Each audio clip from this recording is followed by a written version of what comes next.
Good morning, members. Before we begin today's business, I would like to acknowledge the tragic murder of Anne Widdecombe. On behalf of Shropshire Council, I wish to express our deepest sadness and extend our sincere condolences to her family, friends and all those who knew and worked with her. This is a profoundly shocking and distressing event.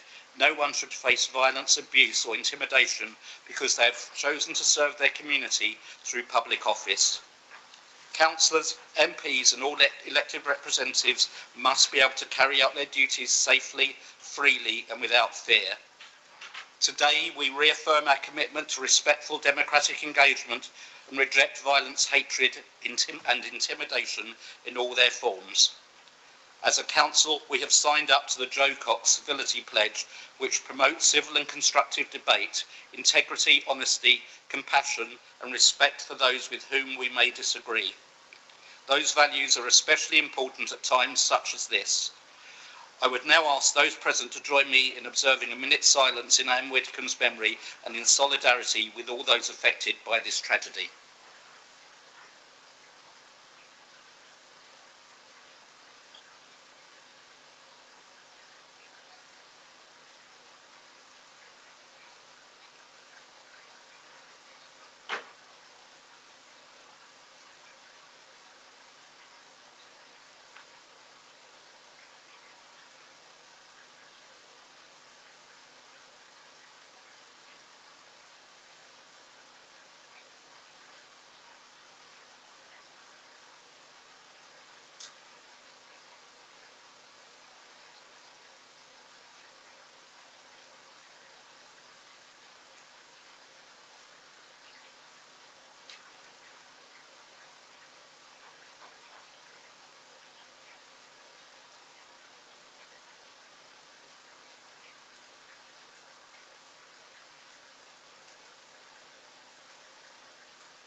As many residents enjoy all that Shropshire has to offer during the summer months, it is fitting to reminder why the work of the council matters. The decisions we will take today will help shape the future of our communities, and our discussion should be guided by a shared commitment to achieving the best outcomes for the people of Shropshire. Please be seated.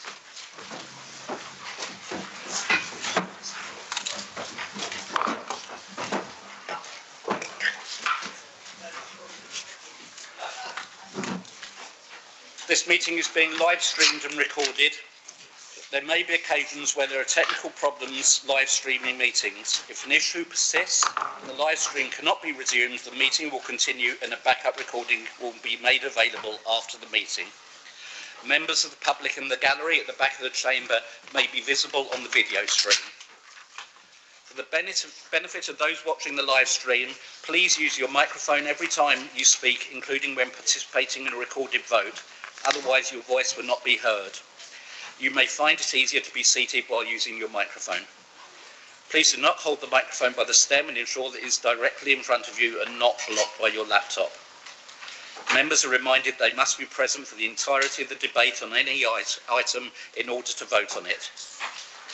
I propose to take a break of 20 minutes at approximately 12:30 to allow those of you that wish to take refreshment. And this may change depending on where we are on the agenda. And as it is warm, I may take other short breaks during the meeting. We're not expecting a fire drill today. In the event of the alarm sounding, please leave the room by the nearest exit and gather at the front of the building. The Chief Executive will read the apologies for absence. Thank you, Chair. Good morning. Apologies received: Susan Coleman, Rachel Connolly, Tom Dainty, Harry Hancock Davis, Alison Williams. Thank you. I would remind members to disclose any pecuniary and other registrable or non-registrable interests in any matter to be discussed, including an interest in their register of interests, and leave the chamber prior to the matter being discussed. I move that minutes of the previous council meeting held on 14th May 2026, as circulated with the agenda papers, be signed as a correct record. Seconded. All in favour? Any against? Thank you. I refer members to the list of official engagements carried out by myself and the Vice Chair since the meeting of the Council on 14th of May, which have been circulated by email. In accordance with Procedure Rule 14, we will now deal with questions from members of the public in accordance with revised procedural rules, and the Service Director for Legal will read out the public questions received from members of the public who are not present. The relevant portfolio holder will respond to the question. First question is from Graham Betts with Richard Phillips to read. Thank you, Chair. On the 18th of January 2026, I wrote to Heather Kidd as Council Leader, and on the 27th of September and 9th of November 2025, I wrote to David Vasmer as Highways Portfolio Holder. I received no reply from either. On the 11th of August 2025, I wrote to Juan Hernandez, Alliance Executive Manager Street Scene, asking for my complaints about dangerous drain gullies fitted by the Council in the middle of Longdon Road cycle lanes to be escalated. And on the 12th of August 2025, I wrote to Jeff Broth, Traffic Engineering, correcting misunderstanding about money, SIL, etc., available for yellow lines on Red Deer Road junctions in Shrewsbury. I received no reply from either. On the 28th of February 2024, I sent a cheque for £500 to Gemma Lawley, Highway Development Officer, for the provision of blue cycle path signs on Red Deer Road in Shrewsbury. This was a personal effort trying to improve safety and the unacceptable level of unlawful cycle path parking not being controlled by the Council. I received no reply. The cheque was cashed in August 2025 and there are still no cycle path signs. My questions to the Council are, given the duties laid out in the Nolan Principles and common courtesy costs nothing, is this an acceptable level of response from Shropshire Council as a public local authority? When will I get a reply, and when will the blue signs I have paid for be fitted, and why are they not fitted now? Councillor Vasmer. Shropshire Council thanks Mr Betts for raising these matters and recognises the time and effort he has invested in pursuing concerns relating to correspondence, the Longdon Road drainage gullies and the Red Deer Road cycle path signage scheme. Having reviewed the information currently available, it is clear that these matters have received consideration across a number of council services and have been discussed by officers, senior managers and elected members over an extended period. The Council also recognises the importance of providing clear and timely updates to residents and acknowledges that there were opportunities for communication to be more consistent. On the first point Mr Betts raises, the Council is aware of concerns regarding correspondence sent to Councillor Heather Kidd, Councillor David Vasmer and various Council officers. Council records do not provide a complete picture of how all correspondence was received, processed or responded to. Further inquiries are therefore being undertaken to establish what communications were received, what actions were taken and whether responses were issued. The Council will provide an update once those inquiries are complete. It is important to note that the evidence review demonstrates that a number of officers and elected members were aware of the issues raised and that matters were being discussed internally. The Council's review has identified involvement from officers together with elected members in considering the concerns raised and helping to progress discussions within Shropshire Council. On the second point, the Council has reviewed the evidence which shows that concerns relating to the Longdon Road drainage gullies were known to officers and were considered through the Council's complaints process, internal reviews and senior officer briefings. The records demonstrate that officers issued a response to a formal complaint and subsequently continued to engage with the matter through internal discussions and briefings. In particular, a briefing was prepared for officers in September 2025 to ensure that the concerns raised were fully understood and considered at the appropriate level. This demonstrates that officers within Highways and Engineering Services were aware of the concerns and were involved in discussions regarding the issues that had been raised. Whilst the matter received ongoing consideration and was actively discussed internally, it is acknowledged that updates on the progress and outcomes of those discussions were not always communicated as clearly or as regularly as they could have been. The Council continues to review the available information and will share any further findings when they become available. On the third point, the Council acknowledges Mr Betts' concerns regarding the proposed blue cycle path signage scheme on Red Deer Road and the £500 contribution he states was provided towards the project. The evidence available indicates that the signage proposal was referred to the relevant service area and that officers within traffic engineering consider the matter as part of wider discussions regarding traffic management, road safety and cycling infrastructure in the area. Records also indicate that Shropshire Council provided a substantive response regarding several Red Deer Road issues, including cycle path signage and related highway matters. In relation to the £500 contribution, the Council is currently undertaking further inquiries to verify the relevant financial and ministerial records. This includes establishing when the cheque was received, which department processed it, and how any funds have been recorded and whether they have been allocated to a specific scheme. The work remains ongoing and the Council's review has not yet concluded. It would therefore be inappropriate to reach final conclusions until all relevant records have been examined and verified. The Council is actively working with the relevant service areas to establish the full position regarding both the contribution and the signage scheme. A further update will be provided as soon as that information becomes available. In summary, I can confirm that the matters raised by Mr. Betts were considered through established Council processes and received attention from officers, senior managers and elected members. The evidence review demonstrates that officers did engage with the issues raised, with a number of individuals taking steps to investigate concerns provided, responses, facilitate internal discussions and progress matters through the appropriate channels. The Council also recognises that communication with Mr. Betts could have been clearer and more regular in some instances. As a result, further work is now being undertaken to clarify outstanding matters, including the handling of the current status of Red Deer Road cycle path signage proposal and the position regarding the purported £500 contribution. These inquiries remain ongoing and the Council will provide further information and updates as soon as the relevant facts have been established and verified. Thank you. Second question comes from Kate Pfeiffer, again Richard Phillips to read.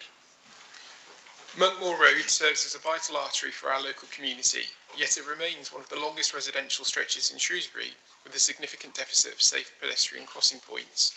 With the increasing volume of traffic and the high density of residents, including school children attending local primary and secondary schools, elderly citizens accessing local amenities, and families visiting the nearby parks, the current infrastructure is no longer sufficient. Residents frequently find themselves forced to dodge traffic or wait for extended periods to cross a road that should, by design, prioritise the safety of its inhabitants.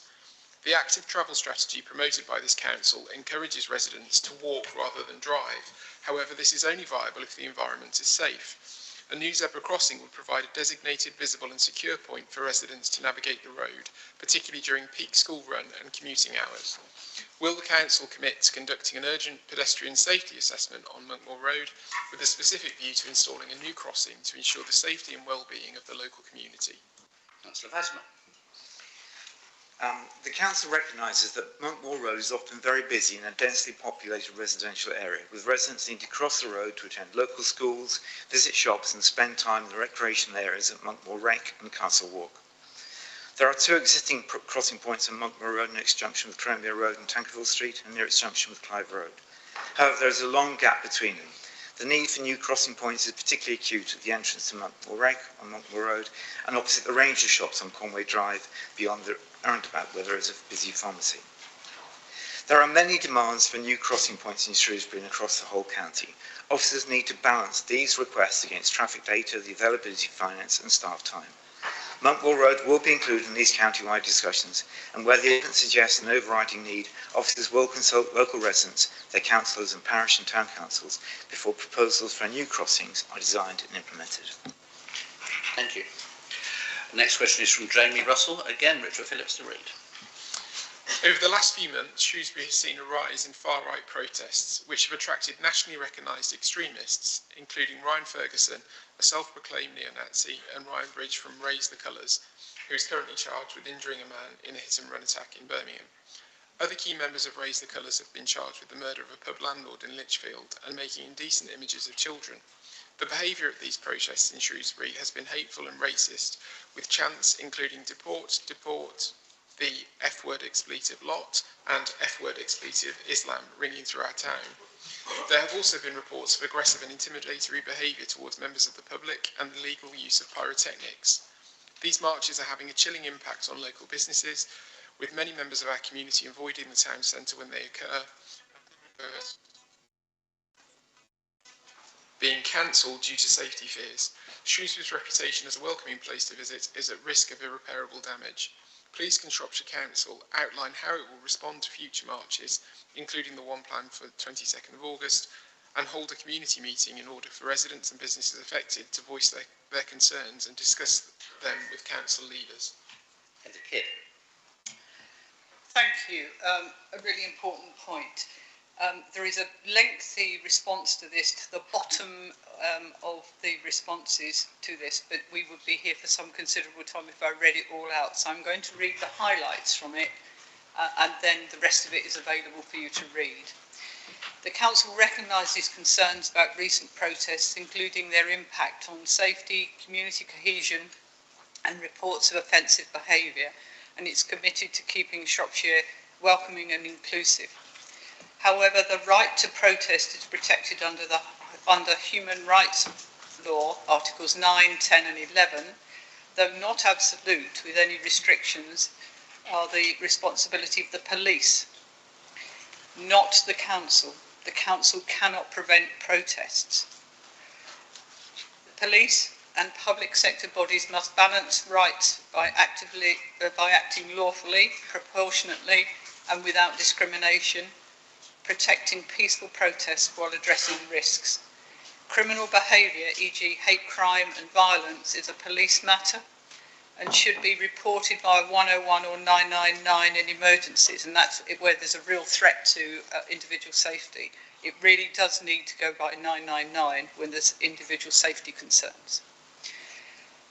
So the council will work with the police, and has been, I might say, and partners to plan the future events, minimise disruption and support community safety while remaining politically neutral. There are a number of routes already available for residents and businesses to raise concerns, and I do know that many businesses are very concerned about the drop in trade that happens whenever we have one of these protests, and yet nobody seems to have taken that one up, certainly not in the press. Multiple channels include directly with the police, council customer services, the Shrewsbury bid and local councillors. The council encourages any incidents involving intimidation, harassment, hate crime or other suspected criminal behaviour to be reported directly to the police, as these are matters for law enforcement rather than the local authority.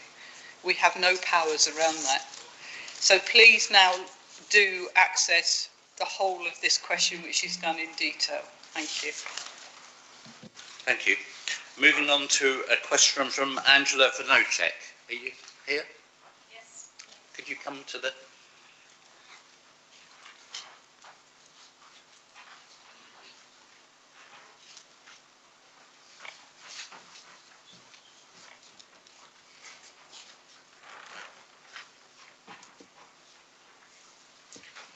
And if you could press the right hand little silver button.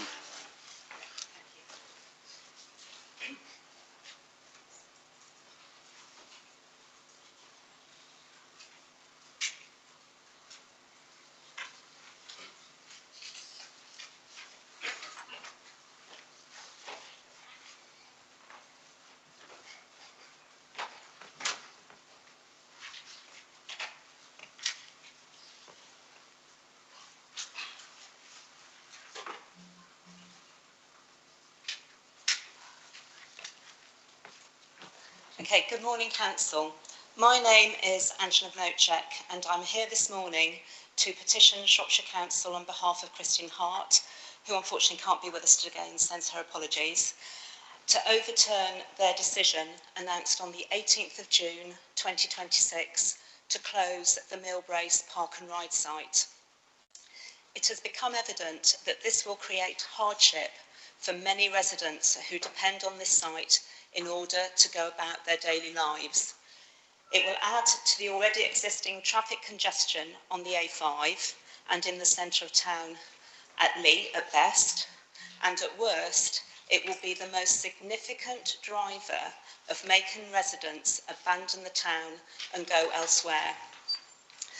From talking to the said residents and from viewing the comments that have been made on social media, which I'm sure everyone in the council is aware of, there is one question that remains unanswered. How can the public be certain the decision to close the Mill Brace Park and Ride site is based on factual evidence? Where is the data to support falling user numbers, and can this be made available to the public? Why was the signage at Darwin's Edge never replaced, which many believe has led to the fall in users' numbers? Who are the partners the council has looked into going into collaboration with when the review of the services was carried out? And is there pressure to sell the land to help with the council's financial crisis? Thank you. Just 1 second. Councillor Bentit, you were raising your hand at me. I've voted for the decision. Okay. The decision to suspend the Mill Brace Park and Ride service was not taken lightly. It follows a comprehensive review of supported bus services across Shropshire as part of the 2026 bus retendering programme. The review considered passenger usage, operating costs, connectivity and the role each service plays within the wider transport network. The council is facing significant financial pressures. Rising operator costs combined with reductions in government funding have created a funding gap of approximately £1.25 million within the supported bus network. Continuing all services at their current level was therefore not financially sustainable. In determining how limited resources should be allocated, the council has followed the priority set out in Shropshire's adopted bus service improvement plan. This places particular emphasis on protecting essential interurban bus routes, especially those serving communities where there are few or no alternative transport options. As part of the review, the council concluded it could not continue to fund all 3 park and ride site services, while also protecting vital bus connections elsewhere in the county. The decision was taken to focus investment on Oxon and Halscott sites, enabling delivery of an enhanced 2-site park and ride network, improved facilities, newer vehicles and extended evening services, while reducing overall operating costs. Over the last year, Mill Brace carried approximately 135,000 passenger journeys, compared with approximately 151,000 at Halscott and 164,000 at Oxon. On that basis, Mill Brace remains the least used of the 3 sites. Whilst the service remains valued by many users, the council had to balance local benefits against the need to maintain a sustainable county-wide transport network. The review also recognised that some residents have concerns about signage. Development activity around the site and traffic conditions affected patronage. In relation to the signage, it had been anticipated that replacement signage would be delivered by a developer as part of the wider Darwin's Edge development works and associated changes to the site access arrangements. Unfortunately, this did not materialise, and the council subsequently had to establish responsibility for replacement and whether any associated costs could be recovered before progressing further. Those concerns have been acknowledged and recorded, but the financial challenge remains such that improvements to signage or promotion alone would not have addressed the underlying affordability issue. In response to the question about partnerships, the council will always consider opportunities for partnerships, but at present there is nothing viable on the table. To be clear, this decision is about the affordability of the bus service, not about any potential sale of the site. There are no plans associated with this decision to dispose of Mill Brace Park and Ride site or to bring it forward for housing development. The review considered only the future operation of the Park and Ride service. The council recognises that suspension will be disappointing for many regular users. However, the decision has been made in the context of ensuring that limited public funding continues to support the greatest number of people across Shropshire, particularly those who rely on essential bus services for access to work, education, healthcare and other key destinations. The impact of the changes will continue to be monitored. Thank you. Have you a supplementary? Supplementary question that I was going to ask is that when the announcement was made, it also said about the consolidation of Oxon and Halscott services, but it didn't go into any detail about what does consolidation mean. So my further question is, what does consolidation mean in respect to Oxon and Halscott services? I think what we talked about was the consolidation of services at Oxon from Oxon and Meal, or by extension the consolidation of 3 sites into 2, so we can actually provide better service from 2 at a lower cost to the public. Okay, thank you. Is that it? Thank you. Yep. Okay. Ooh, how do I switch this off? Just press the same button. Thank you. We now have a question from John Palmer.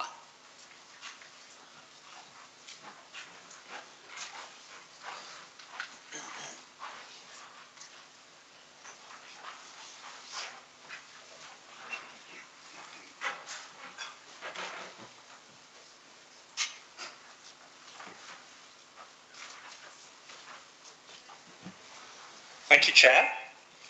In mid-September 2026, the government will publish the new National Planning Policy Framework, which will detail the Spatial Development Strategy plan-making framework.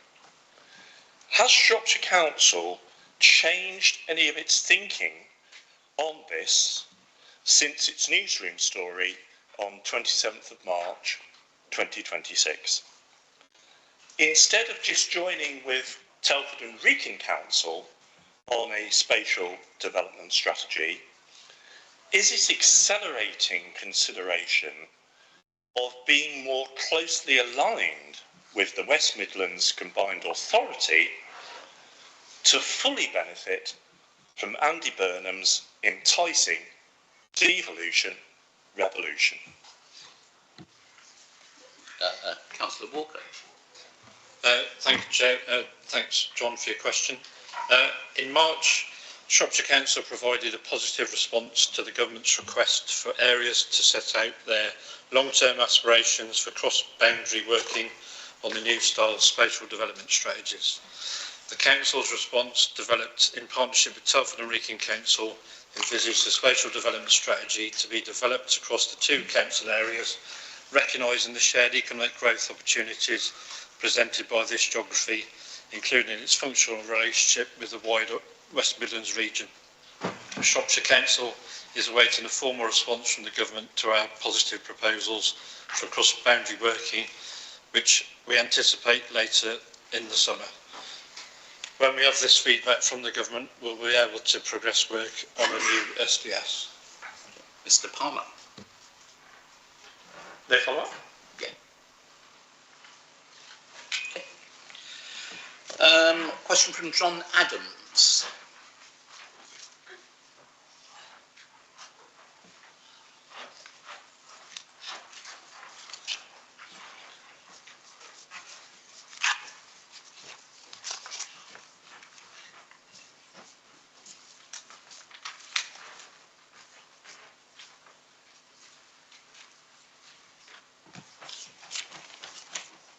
Thank you, Chair.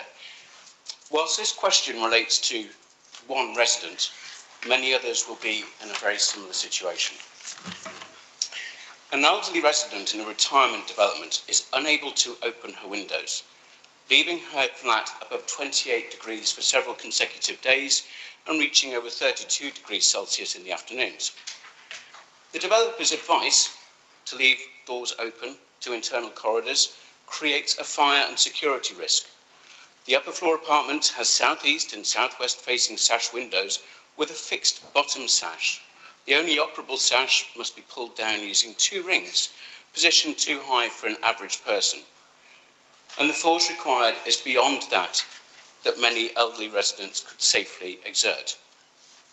Two formal complaints have been submitted to the developer, as has one from Helen Morgan MP, without progress. The developer claims that planning requirements prevented compliance with higher building regulation standards for window usability. These enhanced standards are voluntary unless adopted in the Council's development plan, allowing developments to be marketed as suitable for older people without then meeting essential accessibility criteria. The development involves rental, shared ownership and purchased units.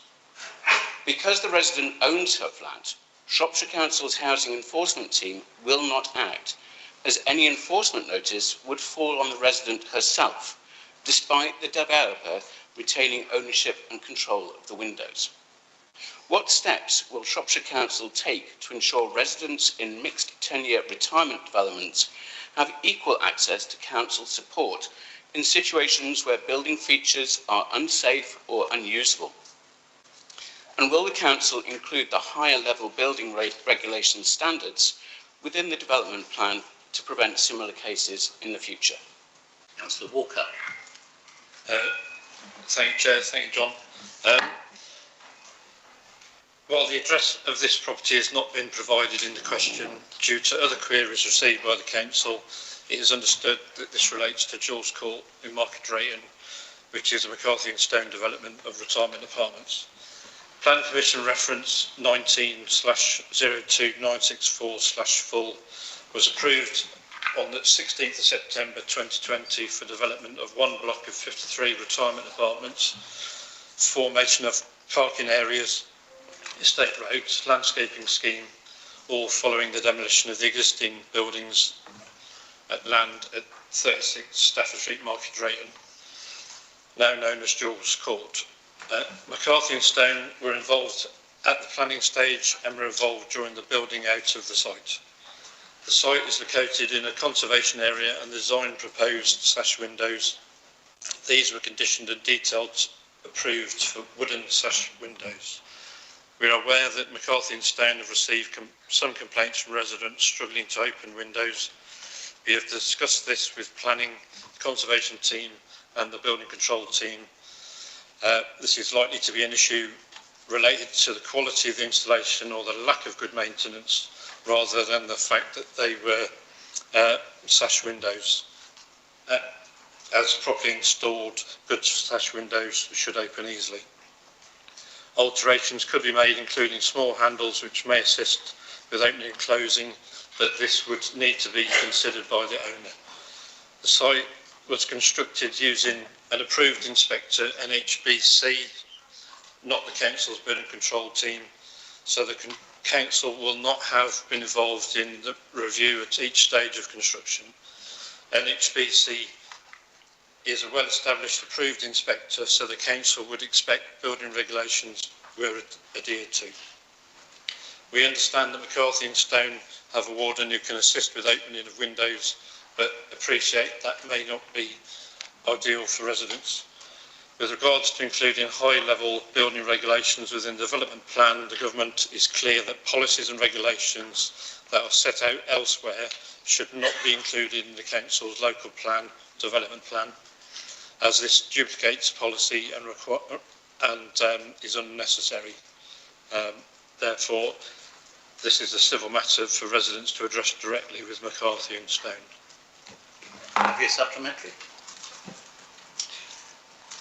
Yes. So my supplementary question is, I mean, it sounds like Shropshire Council are just kind of passing the buck on this, which is unfortunate. The real challenge is that because she owns her property, but the windows do not belong to her, she has no ability to change those without forking out a lot of money. And therefore, she has no access to the council's own resources. If she was renting the property, then she would. She'd be able to go down the landlord route, and she would have the full support of the council in this situation. Therefore, it sounds to me like the council is discriminating against a resident who invested in purchasing a property rather than going through a shared ownership scheme or renting it. And therefore, I actually feel that you haven't answered the question. Thanks for that. Because it's a private development, there's different regulations around that and the interface, and Shropshire Council, in terms of building control, can regulate building construction to make sure it applies to regulations, but because we weren't the actual authority monitoring the building, that was NHBC, then there's probably an argument to go back to NHBC and ask them about what they were doing. We were not a regulatory body for other building control companies. That's not the way that...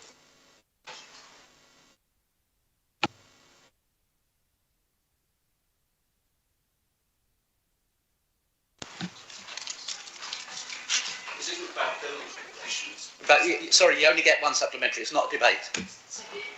Yes.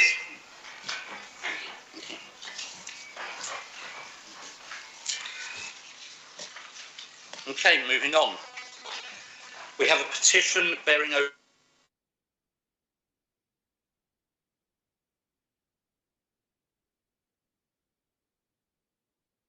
Am I back? Yes. We have a petition bearing over 1,000 signatures from Marion Atkin requesting a debate under the Council's petitions scheme. It requests that Shropshire Council withdraw its proposal to close the daycare services at Ludlow's Helena Lane Centre. The petitioners will be allowed 5 minutes to outline their case.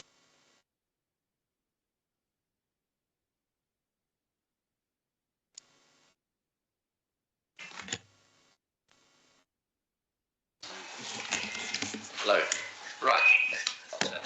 There may be a debate of up to 15 minutes maximum.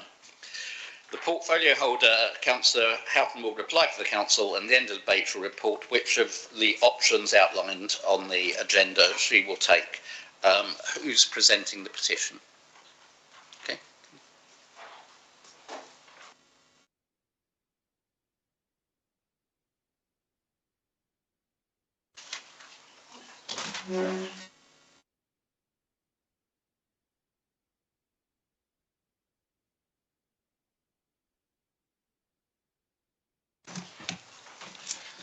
Good morning, Chair. Good morning, councillors. My name is Derek Young.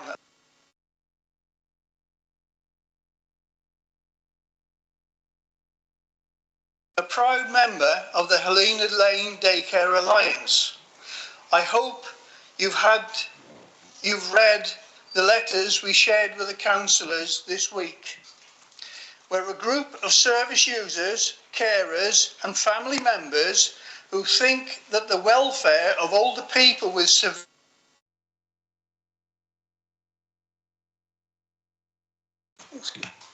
is more important than your statutory minimum services and your sustainable finances. If you accept 29% less funding than Shropshire should get, and if you drive through the cuts that match that, then you need to take responsibility for the harm that you're causing. Our plea to you, to each one of you, is that you put people first. Don't just drive through cuts. Instead, go back to MPs and town and parish councils and community groups and our communities across Shropshire. Let's come together and say with one voice to the government that Shropshire needs fair funding, not devastation of social care, a place where you don't want your disabled child to grow up, a place where you're scared to grow old. Come on, councillors, we can do better. Drop your party politics and come together to do better. There are many issues around Helena Lane. We're not done with this fight yet. But the message to you guys this morning is, please support our petition and oppose the closure of our lifeline. The place that provides very severely disabled people in Ludlow with some quality of life. And that's the daycare service at Helena Lane. Don't be fobbed off with bland reassurances that volunteers in Ludlow will step in and replace skilled specialist care and it's all fine. It's not true. It's dishonest. And if the council gets away with this in Ludlow, it'll be your town next. Supporting our petition today might feel a waste of time because Cabinet voted through closure over a month ago. They weren't willing to delay their decision to allow this council to discuss it first. We thought that was a shame. But please, vote for us anyway. It's about support. It's about showing your solidarity with people with severe disabilities. And it's about making a statement of your belief that councils exist to make people's lives better, not worse.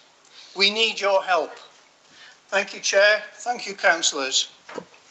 Good morning. I'm Dawn Coss, a family member of a Helena Lane service user. Very briefly, councillors, my own background over many years in human resources. From my knowledge, I have serious concerns regarding process, fairness and equalities. I would ask you, councillors, to be mindful of the severe impact of this decision on current and potential users and act in the best outcome for the people of Shropshire. Thank you. Councillor Houghton.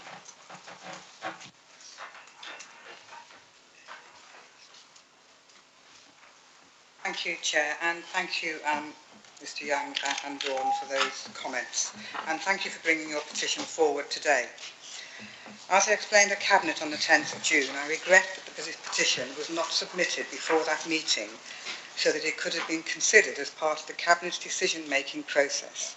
This is particularly relevant given that the consultation commenced in January and the petition was not presented at the May Council meeting prior to Cabinet reaching its decision. The decision made by Cabinet on the 10th of June was a key decision and remains unchanged, and I'll explain why as part of this response. We are not being asked to make a new decision today. This petition has been heard in accordance with Shropshire Council's petition scheme, which allows qualifying petitions to be debated by full council, even where a decision has already been made. This is an important part of the council's democratic process and ensures that the views of residents, service users and carers are formally presented to councillors. So thank you again for bringing this petition forward. I would also like to acknowledge your formal letter of objection to the leader, Councillor Heather Kidd. The Council's Legal Services team will respond separately in due course. I also note that you have also circulated a further letter, which you referred to, Mr Young, to some councillors raising additional concerns, and I would like to address these points. Firstly, the Council undertook a full public consultation on the future of the Helena Lane day service. For clarity, this does not include closing the Helena Lane building. Although closure was one of the options under consideration, no final decision had been made at the outset. Throughout this process, our primary focus has been on meeting people's assessed care and support needs and fulfilling our duties under the Care Act 2014. The Act requires local authorities to assess needs, support a diverse and sustainable care market, and ensure that eligible needs are met. It does not require councils to directly provide those services themselves.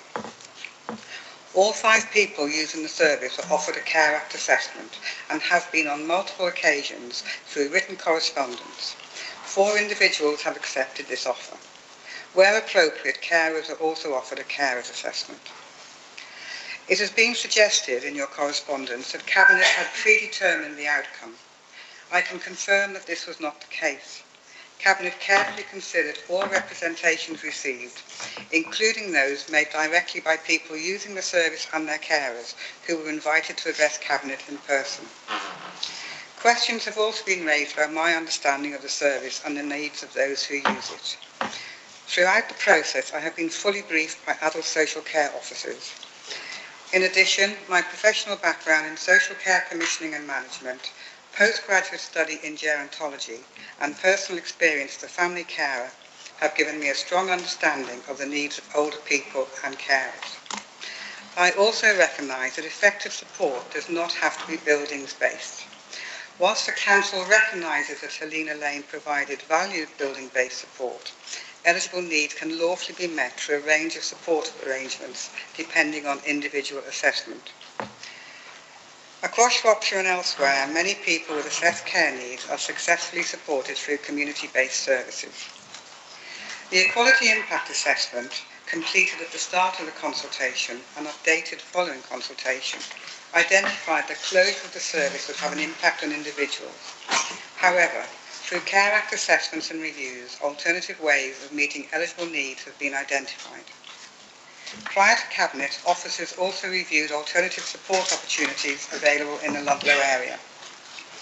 Cabinet considered the Equality Impact Assessment alongside all other relevant evidence when reaching its decision.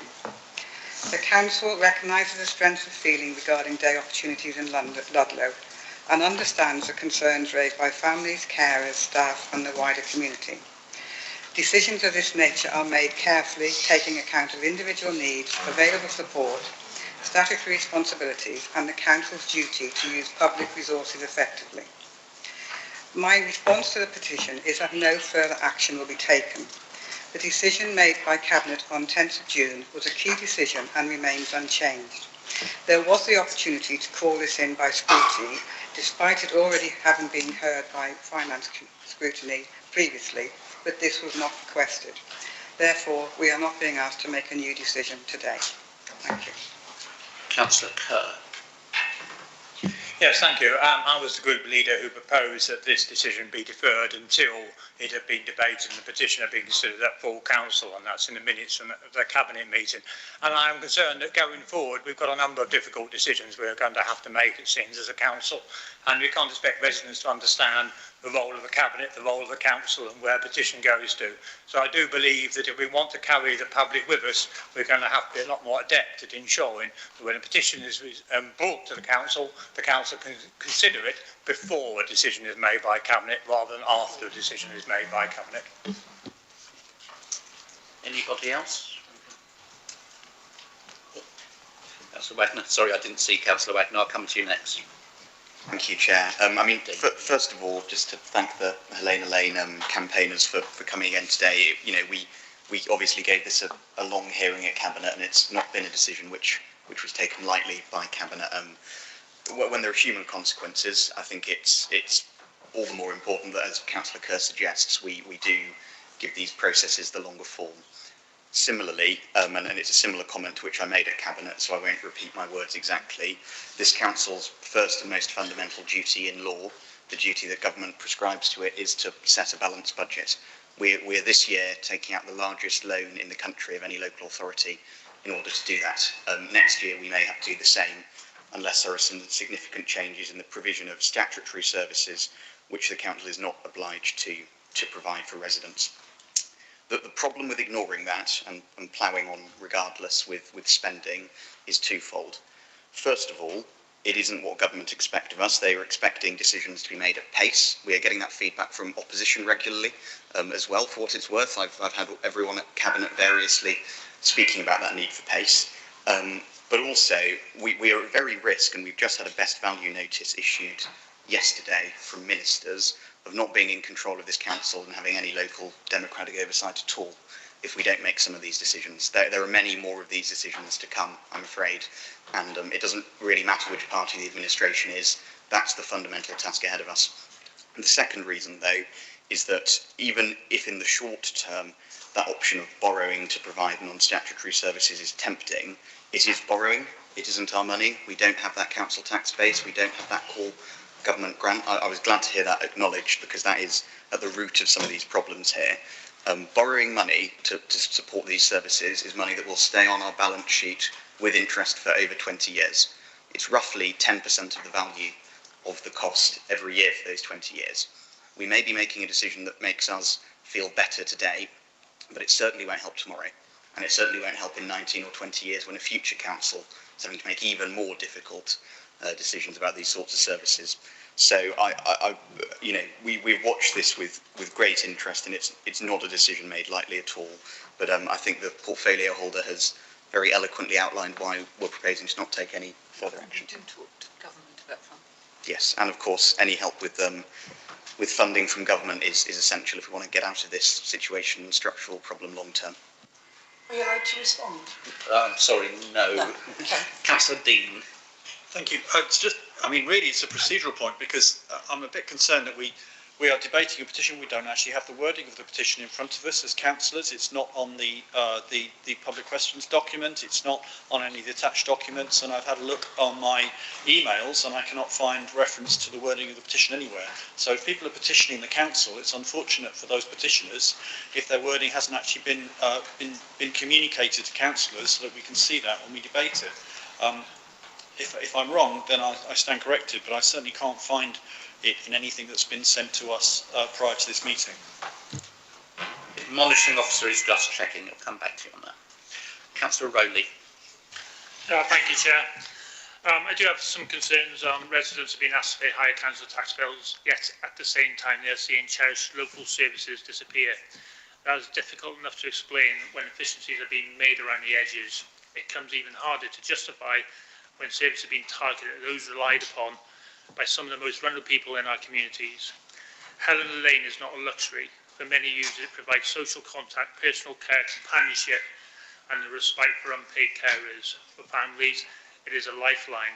Residents will rightly ask how, after council tax increases and repeated insurance about transformation and financial recovery, we have reached a point where elderly residents, people living in disabilities, and unpaid carers are being asked to bear the cost. That is why unanswered questions matter so much. If the service is to be closed, residents deserve clear evidence of genuine savings, a clear for replacement provision, and a clear explanation of what will happen to the Helena Lane building itself. Frankly, many residents will view this unacceptable. I view this unacceptable. Even if only one resident attended this day centre, that is one resident receiving the support and quality of life they need. I fully support the petition. We all have to know the plans for the council to set off assets. Can the council confirm that this is not their intention to sell the building and that all possible funding opportunities for the day centre have been exhausted? Thank you. Anyone else wish to speak?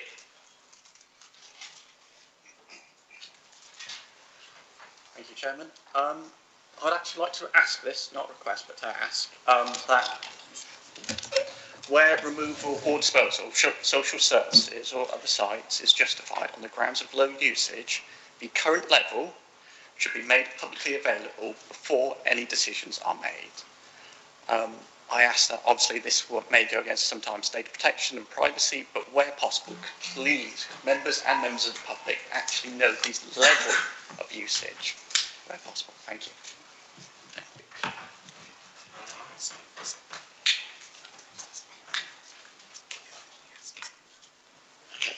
So I'm being told, Councillor Dean, that what was asked for is what was on the agenda. It's requesting the Shropshire Council withdraw its proposal to close the daycare service at Ludlow's Helena Lane Centre. That is the wording of the petition.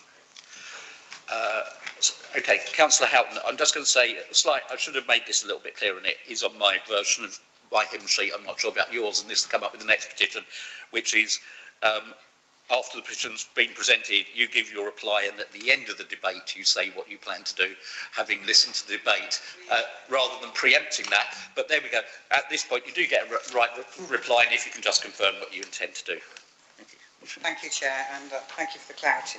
So, thank you to councillors who have made comments. Councillor Kerr, yes, you did mention the decision to defer, but as I mentioned at Cabinet, petition rules are very clearly set out on the website, and with all due respect to the Alliance and the youth of Helena Lane and carers, the consultation started in January, and there was the opportunity to present the petition at the May Council meeting had they wished to do so. Councillor Deal, that procedural point has been dealt with. The concerns regarding higher council tax and council tax bills and local services disappearing. Councillor Wagner, as the Deputy Leader, has clearly set out the financial position of the council, and we'll see that again in later papers today. Council tax has risen to meet the needs of the financial position. It's not something we want to do lightly, but there is very little choice, and if I wish to get really political about this, I would say that the current government expects rural communities to raise funds through a fee set rather than giving us a decent settlement. Helena Lane saying Helena Lane is not a luxury. Firstly, I want to say that Helena Lane is a PFI building. It's not available for sale, but I will acknowledge it needs to be used differently. The demographics in Shropshire are of an increasing older population, particularly over 65s and over 85s, and in that context, the numbers of people attending Helena Lane at 5 indicates that the level of usage and the need for that and want for that type of service is extremely low. The core of all this is that Shropshire Council is required to meet its statutory duty under the Care Act 2014, and we will do that through assessment of eligible needs. And that's for assessment of eligible needs of whether people fund their own care or are funded by the council. So I'm not going to discuss individual cases. The one person who's not yet accessed a Care Act assessment, I would really urge you to do so. But my decision is My response to the petition is that no further action will be taken. The decision made by Cabinet on the 10th of June was a key decision and remains unchanged. There was the opportunity to call this in by scrutiny, but this was not requested. Thank you. Okay. Thank you. Thank you.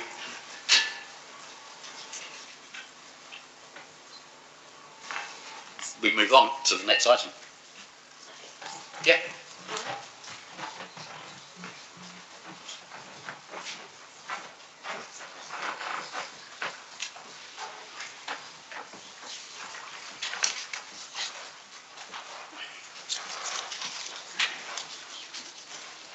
Okay, we have a second petition of over 1,000 signatures from Christine Hart, requesting debate under the petition scheme, requesting Council overturn the closure of the Mill Brace Park and Ride. Is Christine Hart here?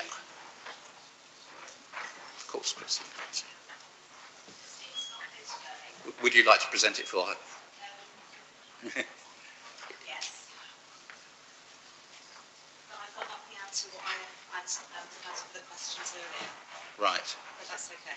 I have to just state that. You can, yeah, that's fine.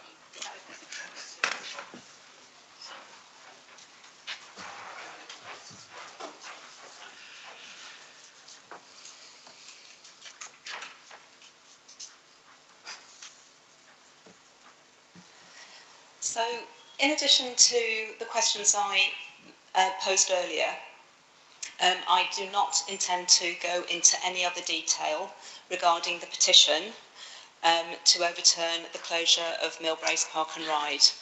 The one thing that I will say is that as of to date, when we've only had the petition going about 2 weeks, we've got over 3,000 signatures. So people are quite interested in getting this decision overturned. And that's all I'm going to say today.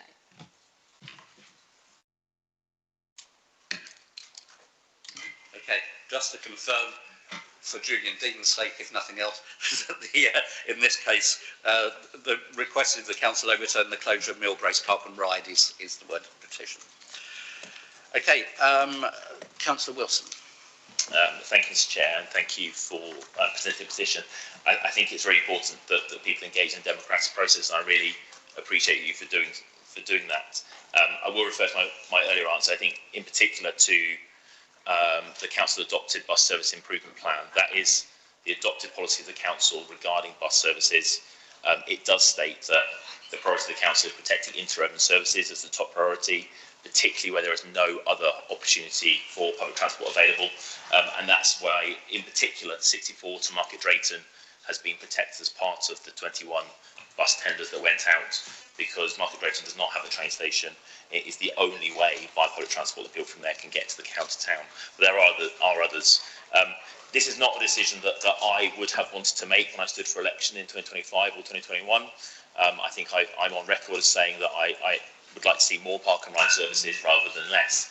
However, as a portfolio holder, I do have to look at the financial position of Shropshire Council and the funding we have available.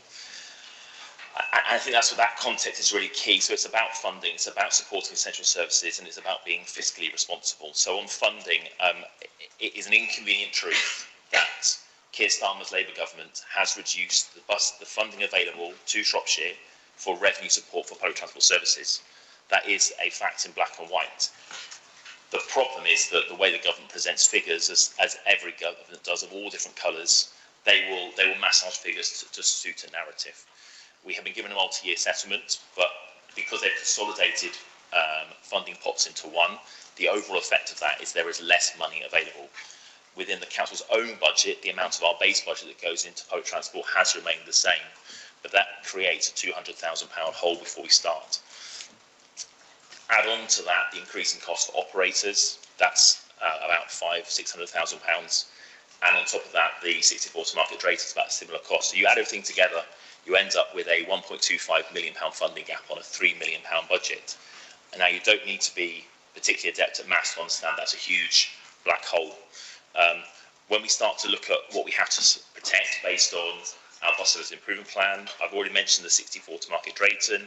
We've protected the 437 to Broseley, which I know Councillor Bagnall has been particularly vocal about bringing in, and it has now been supported for the next 5 years. The 501 to Ellesmere to Shrewsbury, an essential service that has to be protected. The 553 to Bishop's Castle, that connection is protected. The 558 out to Montgomery, again, is protected. On top of that, Wem and Ellesmere have not been connected by a bus service for, we think, at least 3 or 4 years. Sorry, 3 or 4 years, 3 or 4 decades. And it's essential that those interurban communities are connected. So we've been able to replace the 2 town services with an interurban service. On top of that, the next layer down our bus service improvement plan is town services. So the 301 in Market Drayton is protected, the 701, the 702 in Ludlow, those essential services have been protected. And in Shrewsbury, the 20, the 23 and the 26 have also been protected. So improvements in timetables for the 23 and the 26, which does serve meal, actually has a better frequency than the other 2. For me personally, the 12, which serves my own ward, has had to go as part of these services. I have not shown fear or favour for anyone in these decisions. I cannot justify that as a portfolio holder. I'm deeply upset for my residents who rely on that service. But as part of this overall picture, that has had to stop. We cannot, as Councillor Wagner, as we said, spend beyond our means. I know he was on the radio yesterday, and he said to the presenter, talking about Shire Hall, that he may want to have an Enzo Ferrari, but he's going to have to buy a Skoda Fabia. It is a truth that with lower funding from the government for bus services, lower funding more generally from this government, I do find it disappointing that the Labour Party locally has promoted this petition. I don't think it really recognises the problems that the government is giving us, and I really do hope that come next week, come Monday, when there is a new Prime Minister in Downing Street who seems to recognise the importance of local communities and local government, having come from being the Mayor of Greater Manchester, that he recognises that places like Shropshire need proper funding. It shouldn't all be in Westminster, in CLG. It should be here, supporting our local communities. Thank you. I have 5 names written down. I have 15 minutes, which means you get 3 minutes. I don't want more hands now. We get 15 minutes. I've already had 5. If you weren't in, I'm giving people up to 3 minutes each. If I have time at the end, I'll call others, but we have a 15-minute guillotine on this. Bernie. Thank you, Chair. And it's true to say that the residents of Meal are extremely concerned about this proposal to close the Meal Park and Ride. And although I support some of the sentiments of the petition, I have not signed it for reasons I will explain, and I will be abstaining in the vote on this matter. What vote? There won't be a vote, probably. Thank you, if there were. So, recognising the financial emergency of Shropshire Council and the imperative of minimising the drawdown of £120 million of extra financial support in the current financial year, and the increased pressure on bus transport services, such that over £1.25 million were needed to be made. The decision to close the Meal Park and Ride, I believe, has not been made with adequate consultation and without considering the mitigations that need to take place to minimise the pain of this for all users. The Park and Ride services are different to other provisions in that they promote and allow visitors to Shrewsbury to park outside the town centre and reduce congestion, improve air quality and encourage visitors to walk around our beautiful principal market town. The Meal Park and Ride service site also permits away and home football fans and families to safely and securely park on match days, overseen by Shrewsbury Town Football Club itself, and reducing congestion on the roads surrounding the football club. A compounding factor in all of this was a recent decision to increase the frequency of all park and ride services in Shrewsbury to 12 minutes from 20 minutes, significantly increasing operating costs, perhaps by 40%, without public discussion of these changes and without, in my view, material improvement in usage of these park and ride services. The number of vehicles accommodated at Meal Park and Ride is almost 135,000 from June 25 to May 26, with peak usage of over 13,000 per month, which approaches the peak usage at Oxon. Can this number be accommodated at Oxon? Who knows? Can you sum up, Bernie, please? Thank you. And so I'm asking for a task and finish group to look at this decision and see what mitigations can be put in place to improve the conditions for the users overall and those residents of the adjoining electoral wards. Thank you. Councillor Moore. Hi, yes, thank you. Just echoing on what Councillor Bentinck said, fully support this petition. The last bus from town to Sutton Farm is actually at 16:35, which doesn't help many residents at all. While I note the intention is to expand like Oxon, that many residents are concerned that the Oxon Park and Ride site is not suitable. It's nearly at full capacity half the time and will not be able to accommodate the extra footfall. Relating to the car park used for football matches, where are those residents, where are those people going to park? In nearby developments, which they already do, which is dangerous because half the time you can't get an ambulance up the road as it is. So with the extra people there, it's not safe whatsoever. I urge my fellow councillors to engage with residents and explore ways to keep this site open. Thank you. Can people turn their microphones off when they're not in use, please? That's why we're getting held in. Councillor Naylor. Thank you, Chair. I hadn't expected to speak on this, but I think I should briefly speak on behalf of my parish councils, 3 with whom I've discussed this issue recently, and I think I have to report feelings of, in a sense, sympathy and sadness on this, a kind of understanding of the very difficult financial position, especially when they hear about the government cuts, which have made this much more difficult, and a kind of resignation to what is being proposed. 3 particular concerns of greater impact on the town, on Shrewsbury town, more people driving in, on the environment, more people on the roads, on communities such as Condover, Acton, Burnhall, who may be less inclined to get out and go into town. But lastly, of those concerns about some individuals who have kind of shaped their lives around Meal Brace in terms of access to key services. And I would end by saying 3 kind of concerns about mitigation. One is, should there be, and I think there are individuals like that, can we somehow seek them out and look to how their particular situations can be mitigated? Secondly, I would share colleague Bernie's points about Oxon and the use of Oxon and the possible overload there if thousands of park and riders do move to the Oxon PNR.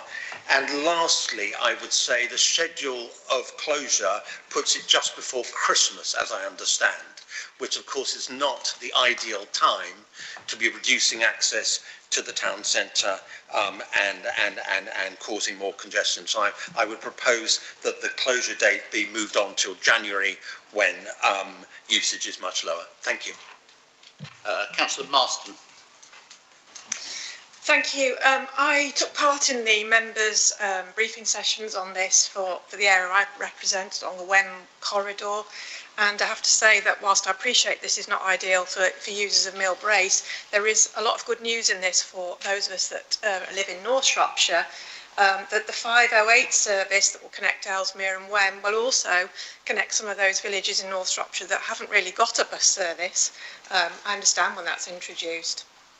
And also, for those of us that use the Harscott Park and Ride service, the evening extension is very welcome, because evening service into the town is, again, very restricted for those of us that mainly just rely on a bus service in this area and don't have many other options. So there is some good news in this, although I understand that you know, if you're a meal brace user, it does make life a little bit more tricky. Councillor Hall. Thank you, Chair. I'd just like to echo Councillor Marsden's points there and welcome the new link from Wem to Ellesmere. Obviously, in our rural communities in our patch, people do struggle to get around the county, particularly our young people who are looking for those opportunities with apprenticeships and employment within the area. So having those vital links with the buses is really important, and I sort of praise the portfolio's rationale behind this. I'm hoping that on Monday we might have some good news and have some Burnham buses in Shropshire. You never know, that might happen, but I do see the rationale, and it's a shame that anything has to close, but there's only so much money, as we've heard from the Deputy Chair this morning. Councillor Boddington. Thank you, Chair. I'll be very brief. Closing the site, the Millbrace site, means that drivers must either travel around 3 miles further to Oxford, which is often nearly full, or 4 miles further to Harscott. And both of those are on roads that are often congested, as you would know if you've been that way this morning. Many people, coming from the south, will simply conclude it's easier to drive into the town centre, or if they're going shopping, not come to Shrewsbury at all. There are alternatives. There are big shopping centres. There's one at Meal Brace, and of course there's Telford very nearby. And I think that's contrary to the Shrewsbury movement strategy, which is intended to reduce traffic in the town centre, whereas this seems to be a scheme to increase traffic in the town centre. Thank you. Thank you. Councillor Dartmoor. Thank you very much, Chair. I put a formal question to Cabinet last week and didn't really get many answers about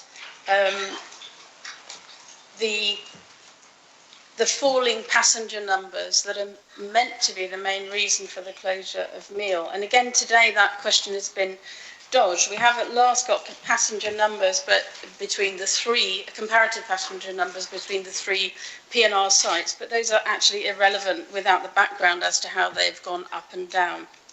So where is the data? And also, where is the signage? We've got some nice new signs in the vicinity, but we still have nothing. We haven't had anything for years at the actual entrance, which was changed a couple of years ago. So I can only conclude that this is a managed decline, a clear choice over time to abandon Meal Brace in favour of the other two sites. The closure of Meal Brace is clearly opposed by the public. In 2 weeks and 2 days, over 3,000 people have signed this petition, with many more coming in each day. Meal Brace is the only park and ride that is positioned correctly for such a facility on the edge of town. It seems to me to be well used despite a lack of signage at the new entrance. What guarantees are there about capacity at Oxon and Harscott to accommodate current users of Meal Brace who are able to make the extra journey? Shrewsbury moves, it's a backward step, highly damaging in the medium term to the master plan, which is this council's only possible route to reduce town centre congestion by reducing damaging through traffic in all residential and current areas of our county town. For this reason, Shrewsbury Bid has expressed serious concern about the proposed closure, and we in the Labour group join with their concerns about an ill-conceived decision. Despite blaming this on government funding, according to the Lib Dems, every unpopular policy choice they make is the fault of either the previous Conservative administration or the government. This is a clear Liberal Democratic choice to dump Meal Brace, Park and Ride to finance service improvements from the remaining two sites. Councillor Rowley. Thank you, Chair. This decision risks becoming another example of short-term savings creating long-term damage. The administration points to a saving of between 500,000 and 600,000 a year and believes that this closes the argument. It doesn't. The real question is not what the council saves, the real question is what Shrewsbury loses.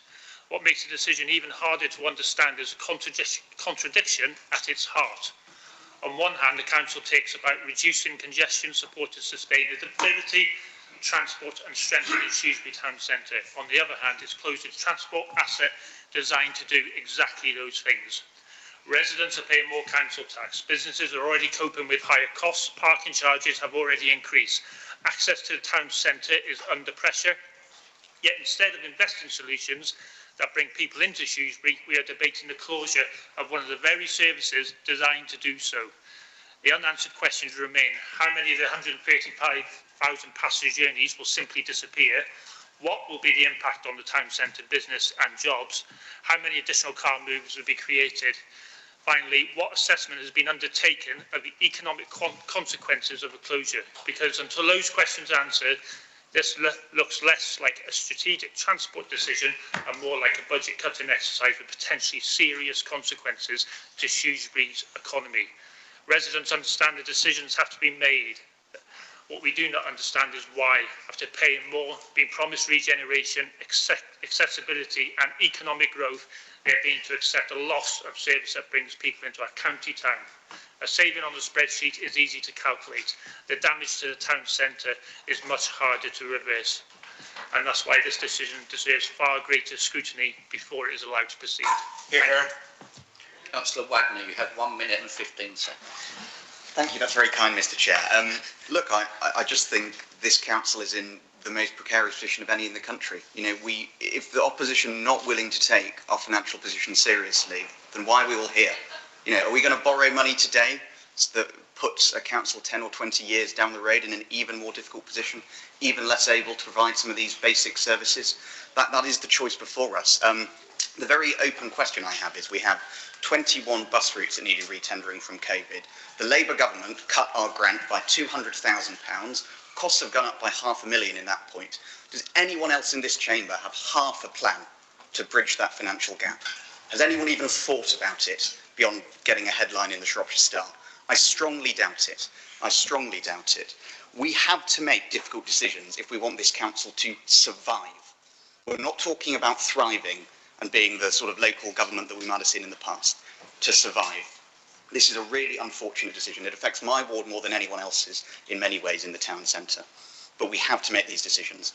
And if people aren't going to come up with serious plans to protect these services and protect this council's finances long term, then why are we even in this room? Councillor Rob Jones. Sorry. Rob. Take over if you like. Thank you, Mr. Chair. On Councillor Bentinck's points, I would gently say that Meal is probably the best served ward, probably outside the town centre, of any ward in the county of all 74 of us. It has a 45-minute frequency service that goes into Mill Village. It is also served by the DRT service. I don't think any other ward is served by both, probably apart from Councillor Wagner's ward in the town centre. Whilst we're not able to do formal consultation in a 4-week period between receiving bus tenders and having to award them, if we go beyond that 4-week period, we have to go back out to the market again. We're fortunate that our officers took these tenders out before Donald Trump invaded Iran, because if they had done so a week or two later, the cost would have been far, far higher. So we are absolutely fortunate for the work of our officers on this and getting this done in good time. I absolutely agree about congestion air quality. This is not, as I've said many times, not a choice I want to make. I would rather we had a full park and ride site, but we can't afford that. That's the fundamental problem. In terms of footfall, this is not about the site. This is not about the car park. This is about the bus that runs from the car park to the town centre. That is what we're talking about. The result of that is that people won't be able to park at the park and ride site and get on a bus. However, that doesn't change, or shouldn't change, what the football club does when it has away fans visiting for matches at the Meadow. In terms of frequency of park and ride sites need to be high enough to make them attractive for people. That's the fundamental truth. Where if you have to sit and wait, I've had some people write to me and say, could we not reduce it to half-hourly service? I don't know who would drive into a park and ride site, see the bus driving out and actually park up and stay there and wait half an hour waiting for the bus. It's unfortunately something that is true. On capacity is something that officers are looking at, but again, we come back to the finances. To Councillor Moore, the parking issues, I think we've covered that in terms of football. On Councillor Naylor, other solutions, I wish we had more officer capacity to deal with these problems and look for other solutions. However, we are at an absolute bare minimum, probably below bare minimum of officers in that area at the minute, and they are doing an incredible job keeping the lights on and keeping 60 plus bus services running across Shropshire every day, getting people to work, getting people to school, getting people to healthcare. Really important work they're doing. We're talking about one park and ride service. In terms of Christmas and November being the date when it will close, that's an unfortunate thing of the bus tenders. They were put out 5 years ago in November, and that means that the bus contract runs out at the end of October. To extend that would cost us more money, and it's more money that we don't have. I do welcome the comments from Councillor Marston and Councillor Hall about the new service between Wellesmere and Em and protecting Wellesmere and Em? Wem and Ellesmere, my apologies, and the introduction of evening services. I know it's something which the local MP for Shrewsbury has championed, and it's something I'm very pleased that we've been able to bring in, because actually that's going to help our town centre economy, which if you're in town at about 5 o'clock on a weekday, it does seem to kind of die off a little bit, and more people in town in that shoulder period after work will be a really good thing for the economy. Particularly for young people, as Councillor Hall mentioned, it's really important that we get them to work and education. We heard from the Chair of the Chamber of Commerce, I think it's about 4 years ago, who said there are companies screaming out for apprentices, but they can't employ people because they can't get to those apprenticeships. Cars are really expensive, so protecting those rural bus network services is very, very important, and that's what we've been able to do as part of this process. But as a result of that, that's why we have this problem with meal breaks. To Councillor Boddington, I agree about the meal strategy. It is something which we want to progress with, and this does make that slightly more difficult. It doesn't mean it's impossible, but if we're going to get more people to take different choices, then we are going to have to take some measures in the middle of town. It is slightly further to Oxon and Harlescott. I would contend it's not particularly far. If you're at Preston Boats, it is the same distance to Meal as it is to Harlescott. If you're at Dobbies, I think it's an additional 6 minutes to go round to Oxon.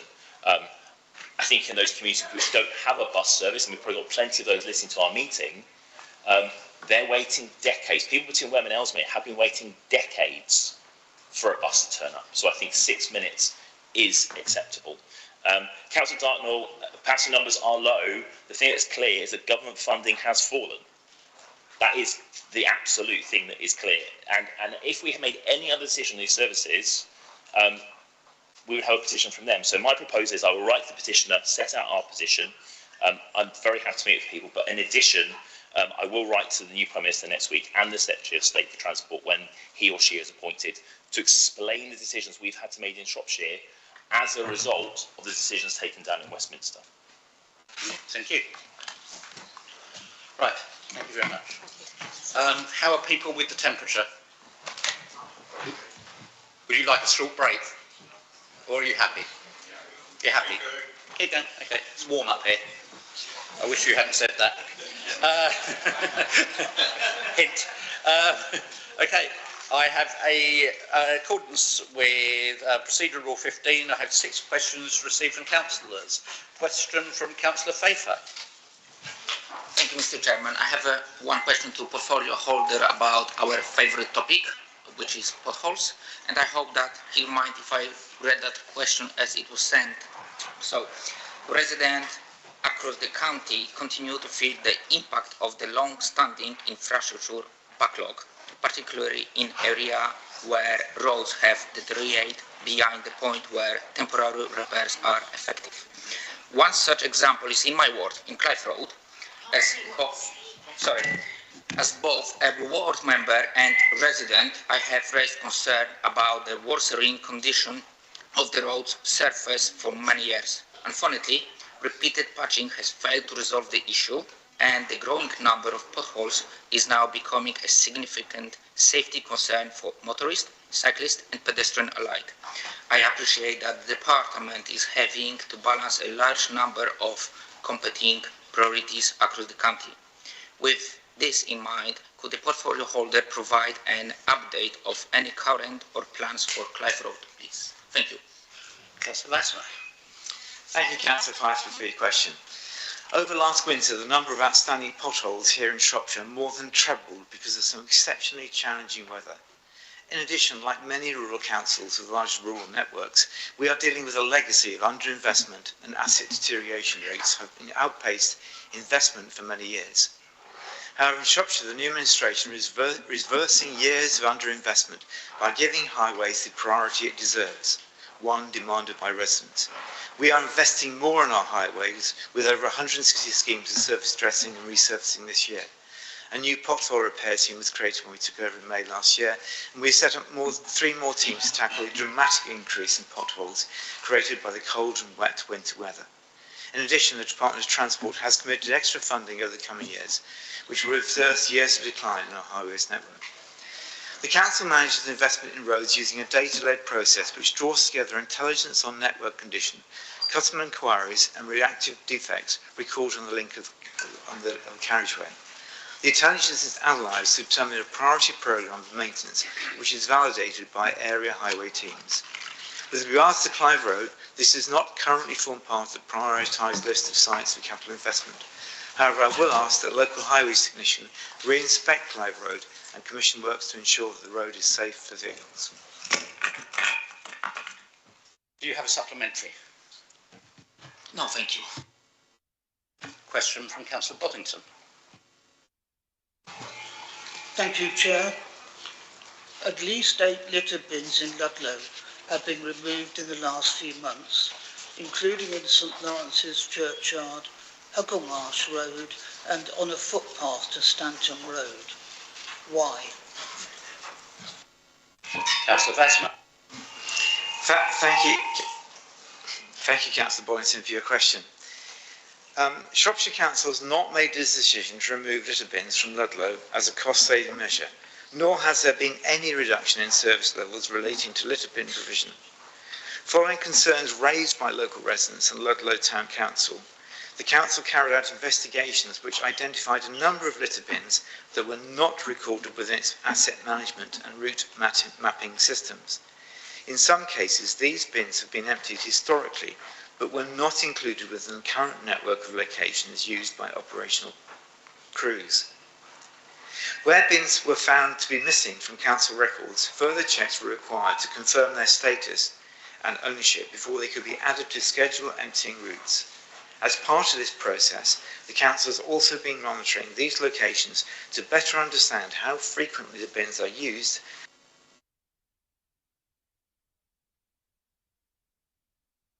is the important role that litter bins play in helping to keep communities clean and reducing issues such as littering and dog fouling. Work is ongoing to ensure that appropriate bin locations are accurately mapped, properly maintained and included with future service arrangements. The Council is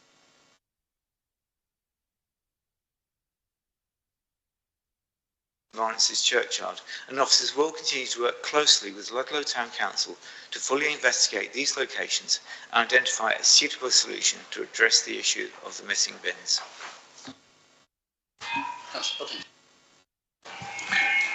Thank you, David. All these bins are on the ArcGIS map, which shows litter bins across Shropshire. And they are all there, and they're also regularly used. And you can see that from some of the images we have. I mean, we actually have photographs of Shropshire Council taking the bins away. And so I am concerned. I'm glad you're working with the Town Council about this, but I'd really like you to consider putting the bins back, because in a town like Ludlow, particularly the town centre, but in Ludlow it appears that every person owns at least 2 dogs. It's absolutely essential that we have bins, and all of these are regularly well used. Yes, thank you, Andy. We will work, as I said before, with Ludlow Town Council to identify a solution to the problem, and I'm sure that evidence you have of bin usage will be very welcomed, and we will take this issue forward. And I hope that we can get agreement on where the bins are needed. Question for Councillor X. Thank you very much, Chair.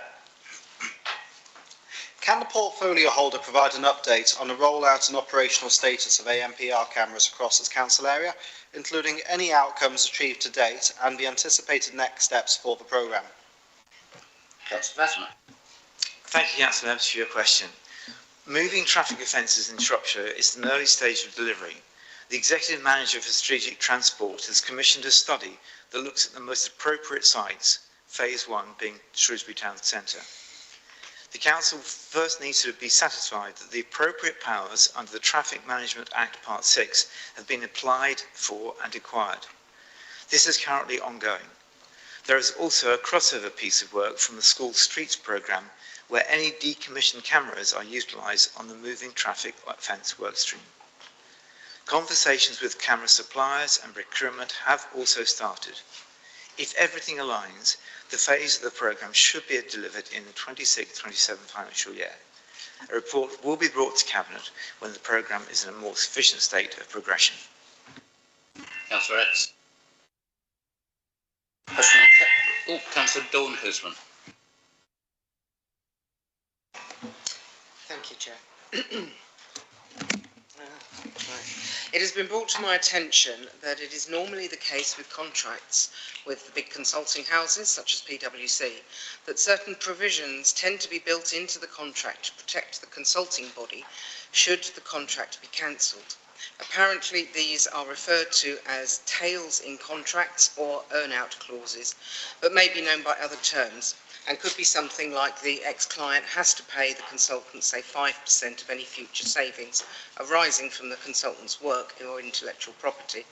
So will the Council please confirm that the £13 million paid to PwC is the full extent of our commitment to them, and or are there any other financial commitments due now, or that may become due in the future, or are contingent in any way?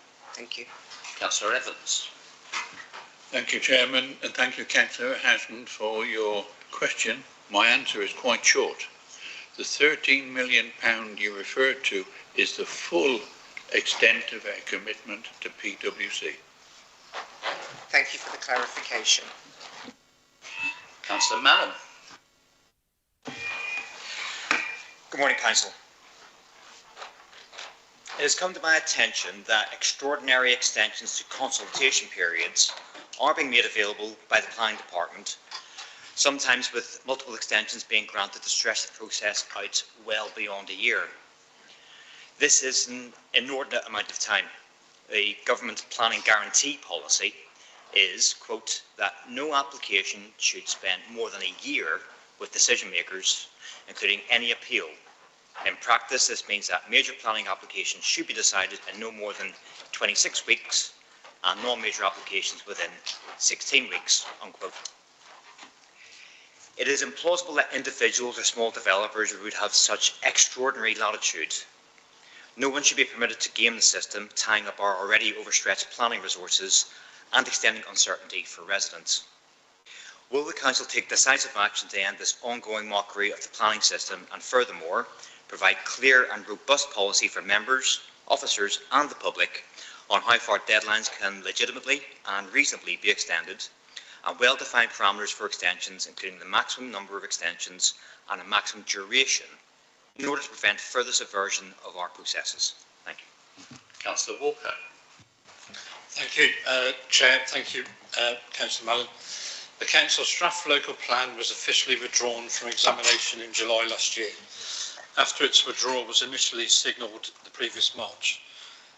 The withdrawal of the draft local plan alongside the significant increase in Shropshire's housing need, sorry, things just having a fritz.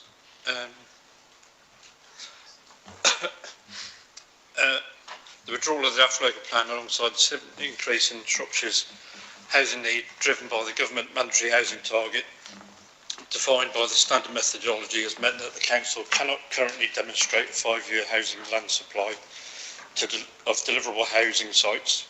This changes the policy position of the Council, and it now has to consider what is commonly called the tilted balance. I'm going to have to switch the thing down. So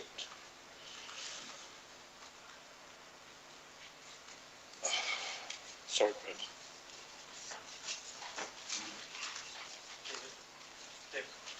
Oh, no, it's my laptop. It's on my laptop, so thanks anyway.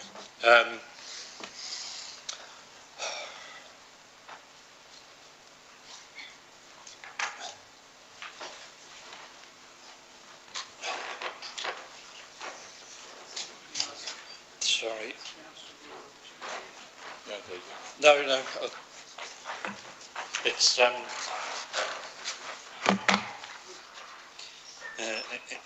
just got to find a bit. Yep. Paragraph 11 of the National Planning Policy Framework states, plans and decisions should apply a presumption in favour of sustainable development. In effect, the tilted balance means a decision maker should generally apply less weight to locally adopted planning policies where they relate to housing delivery, which includes the consideration of an area's adopted development boundary as they are considered out of date.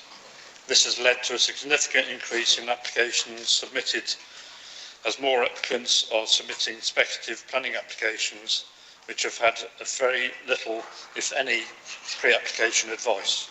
This means a lot of work is now undertaken. This means that a lot of work that is undertaken during pre-app is now being carried out during the application process. Prior to the tilted balance, the Council was able to take a harder line on carrying out such work during the application process and push applicants to use the Planning Performance Agreement, PPAs, or the pre-app process. Now the tilted balance is a consideration. It effectively means the application has to be approved unless the criteria in the MPPF paragraph 11 part D are met. As part of the consultation process, officers will try and redress issues raised by consultees as well as residents in the town and parish councils to try and ensure the best development possible is secured on site. The increase in applications was being dealt with by the same number of staff initially, but the planning department is now working on a recruitment strategy to improve workload and response times. Most applications that take more than the statutory time frame have an extension of time EOT, which is agreed with the applicant or the agent. This means they have agreed that the council can have additional time to determine the application. If an EOT has been given, then the council is not liable to pay any money back for not determining the application within time frames. Councillor Mallon. Thank you for the response. I'm not entirely sure how pertinent the tilted balance actually is here, or how far that tilted balance can give latitude, particularly when some of these extensions are going almost 3 times the national policy, and several discrete extensions of that. And also some of these applications aren't involving housing, and therefore the tilted balance doesn't apply anyway. So planning officers should still follow the administration policy and government policy, but they've chosen to deviate certainly from the government policy unrelated to the tilted balance. So has a policy decision been made by the administration to permit this? And if not, will they commit to investigate what procedures are in fact being applied and provide public clarity on how the rules are applied, and further commit to publicly announce specifically how many extensions are considered reasonable and for how long they can reasonably go past the government's planning guarantee? Otherwise, we are operating a 2-tier planning system here. Thank you, Chair. Thanks for the supplementary, Brendan. Because it's relevant insofar as the extra workload on officers, as I've said, is putting strain on their capacity to actually decide applications in a timely manner as you've laid out. So it's normal customer practice to have EOTs, and quite often they're mutually beneficial, and it actually helps applicants, particularly on large complicated sites, to actually get them delivered in the right way. As I've said to you in an email that I've sent earlier on, we are doing a lot in terms of restructuring the service to make it more efficient, so we can bring in more income for the council, save money where we can, and minimise costs where we can't. It's important that we stick to, we're in a cleft stick essentially with the government. They bring out an NPPF, we have to roll out the changes in short order after the consultation period is finished. But there used to be a direct connection between delivering applications and the money you've got in. So it's easier to manage a budget as things expanded and collapsed, depending on what the government did. But at the moment, we're stuck with what we're at and how we try and manage that workload to make sure things are done as efficiently as we can. Okay, I have a question from Councillor Edmonds. On Monday 22nd of June, I submitted a set of written questions to officers on the Dutton Close Stoke Heath asylum placements, on what officers knew and when, our statutory duties, the likely cost, and what risk assessments have been done. And I received substantive answers to precisely none of them, nor have I had an answer to subsequent questions along similar lines. Meanwhile, the Council has written to both the Home Secretary and the Parish Council in regard to the scheme. Can the leader explain why those letters were not shared with myself as the ward member, despite me asking directly about this issue, and say whether she will commit today to a full written answers to my questions without further unnecessary delay? Councillor Kidd. Thank you, Donna. It's a really important point here that actually everybody in the community understands exactly where we stand on this, because it is a very difficult situation for the council. Statutory responsibilities for the accommodation of asylum seekers rests with the Home Office alone and not with the council and local authorities. The council has no decision-making powers in relation to the sites, and any assessments and consultations regarding sites, including risk assessments and costs, is also a matter for the Home Office and Serco. The council is unable to share publicly details of correspondence, including letters and meetings with the Home Office and Serco, because this correspondence is based on information provided to the council confidentially by the Home Office and Serco. The council must ensure that as part of our statutory duties to vulnerable people, asylum seekers are offered appropriate protections and response.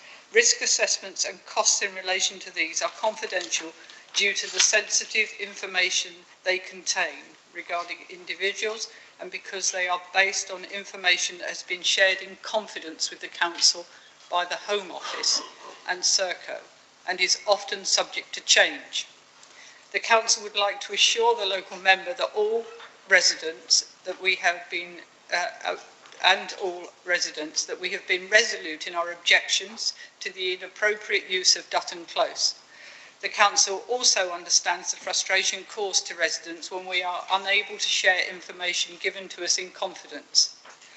We are calling for more openness and transparency by the Home Office in terms of their processes and protocols around their asylum dispersal programme, and meaningful engagement with local authorities about this. And you may have seen me say something similar on the politics show.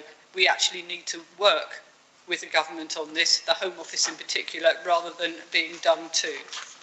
The council remains committed to working with local members, town and parish councils to the greatest extent that we are able to. As leader, I would also like to take this moment to speak directly to the residents of Dutton Close, Stoke Heath and surrounds, and to your parish council. I know this has been a very challenging time for each and every one of you. The worry and stress and fear caused to your community by the escalation of this situation has no doubt been overwhelming. I also know that the restrictions on what we can say publicly is frustrating you all and us. What I can seek to assure you is that advocating for our residents in relation to the appropriate use of this site has been at the forefront of our response. I hope that confirmation from the Home Office that this site is withdrawn is allowing you some space to start to recover. If there is anything that we as a council can do to support this, please get in touch. My thanks also to your parish council and for your advocacy and support to residents and to our local partners for the collective efforts to both challenge and respond to this situation. I would also, on top of that, like to thank senior staff who actually had huge amounts of workload over this and huge amounts of stress because we were tied to not being able to communicate. It was enormous amounts of work and enormous amounts of work just delivering the statutory role we do have, which is around education and safeguarding in particular. Councillor Evans. Thank you for that reply. While I understand that the Home Office has placed restrictions on what information can be released, this must be balanced by the need for residents to have faith in this council. When no information is given at all, trust is severely eroded, and indeed many residents have told me that they feel the council has been actively working against them due to what appears to be secrecy around the scheme. And I understand that that was not what was intended, but it's the way it comes across.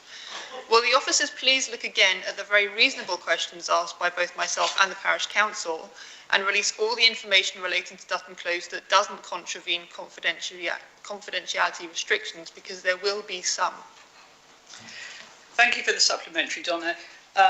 I do think that it would be useful for you to write to the Home Office to ask them to be more open and transparent too. That would be great. I would be grateful for that. We did send and deliver personally a letter to all the residents in Dutton Close. So we've done as much as we could, and we did have an online meeting which was really very useful with the local parish council. So we've done exactly what we could, but your help in lobbying the Home Office would be very welcome. We're about to go into 6 items that require votes, and as has been added helpfully to note at the beginning, if people are absent for an item that needs to vote for any of it, they can't vote at the end.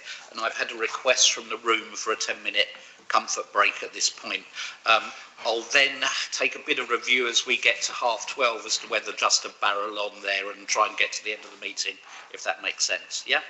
So just a quick 10-minute break now, comfort break now.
as we took the break so everyone could be here for it.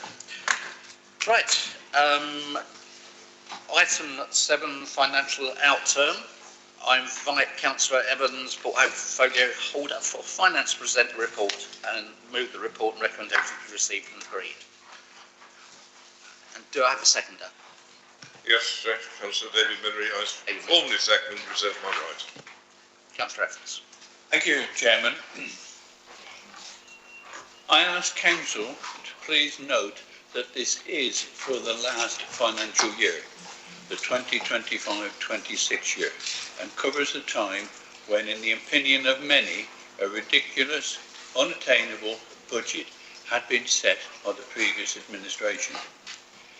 It set an over-ambitious target savings, targets even when a last-minute EFS loan was needed to be obtained to balance that year's budget. The listed savings can be seen, if needed, and amount to just under £60 million in a single year. These included, as just one example, further staff redundancies of over 25 million, rationalisation of property, and uplifts of fees by over £4 million. This was on top of the failure to build in what should have been an increases due to the embedded expected extra demand pressures across social care and children's services. These are shown as being 26.3 million and 12.2 million respectively. As shown at 2.6, corporate budget's net adverse variations was 19.8 million.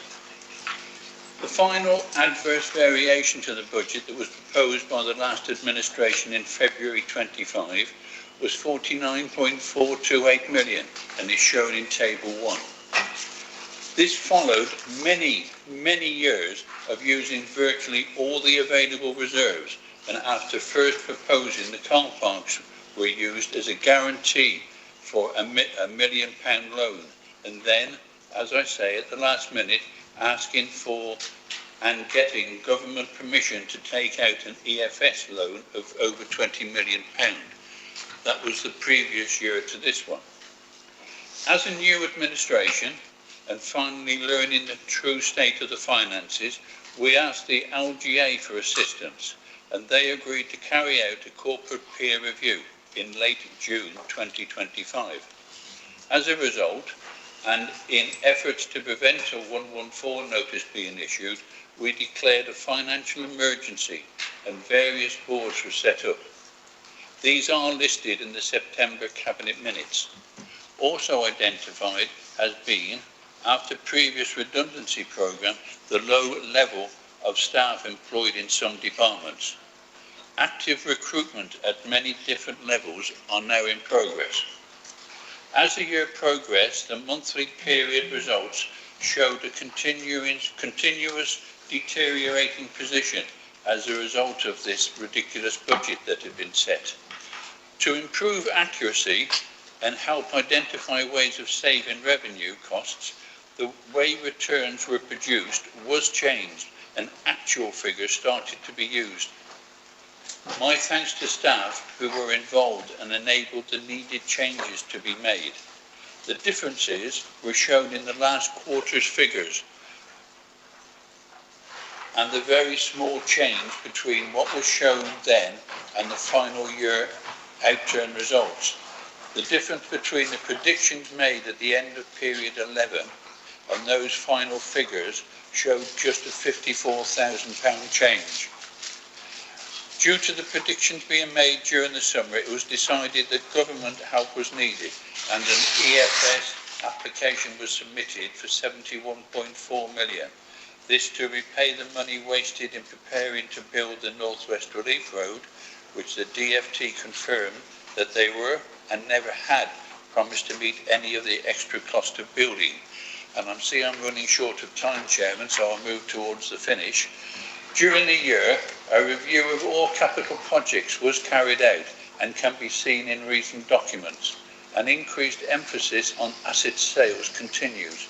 An updated position as at March 31st, 2026 is shown at appendices 11 and 12.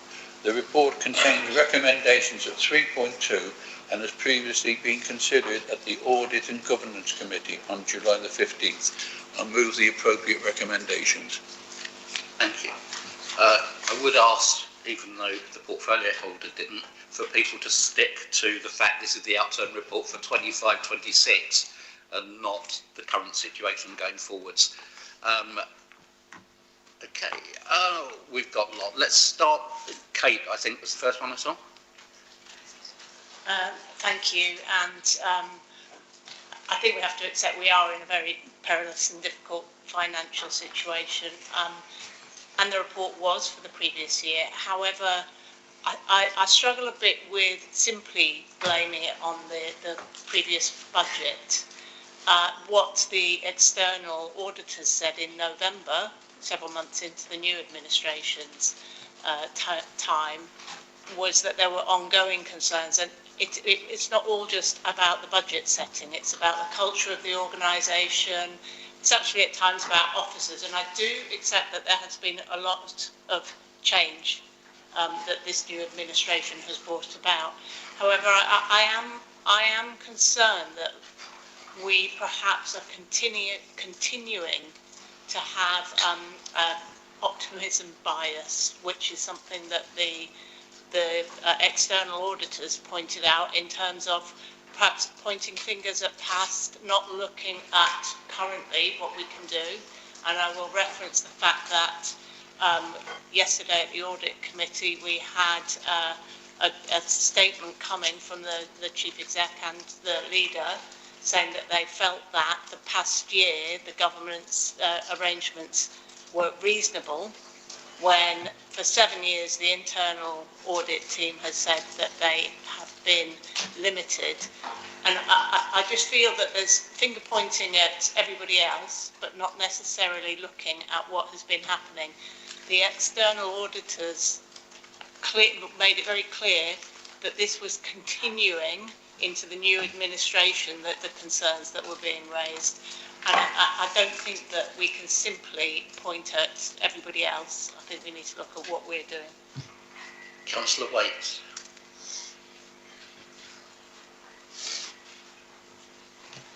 Thank you, Chair.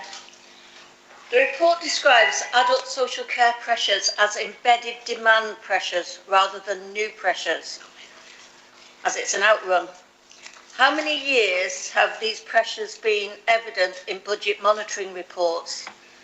And why were budgets not adjusted sooner? I know this is just a guess because I'm new to the council, but it's something that I'd be interested to know if the portfolio has any idea how long this has been going on for.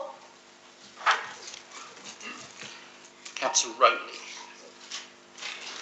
Thank you, Chair. This report asks members to note the financial position, but residents and members are entitled to expect more than that. They're entitled to see a clear, credible and measured recovery plan. Residents do not want to keep hearing about extraordinary times we are living through. They do not want repeated explanations about what was inherited from the previous administration. They do not want another catalogue of financial pressures and challenges. What they want is answers, and us as members expect the same. They want to know how reserves will be built from 5 million. They want to know how the council reduces resilience on borrowing through exceptional financial support. They want to know how the pressures in adult social care and children's services will be brought under control. Councillor Rowley, I made a request at the beginning of this that we stick to the fact that this is the financial return. Can I finish? That this is the financial outturn report for 25-26, not asking what is happening in the current situation. Can we stick to the financial report 25-26, please? I'll carry on. This report rightly explains how we got here. What it does not yet provide is sufficient detailed explanation on how we get out of here. Until the recovery plan is presented with clear milestones, accountability and measurable outcomes, members are right to remain concerned. What we need to know is what is the plan, right, when will it deliver results, I'm not and how will it... Councillor No, Rowley. it is working. Councillor Rowley. Thank you. Thank you. Okay. I now have Ed Bird.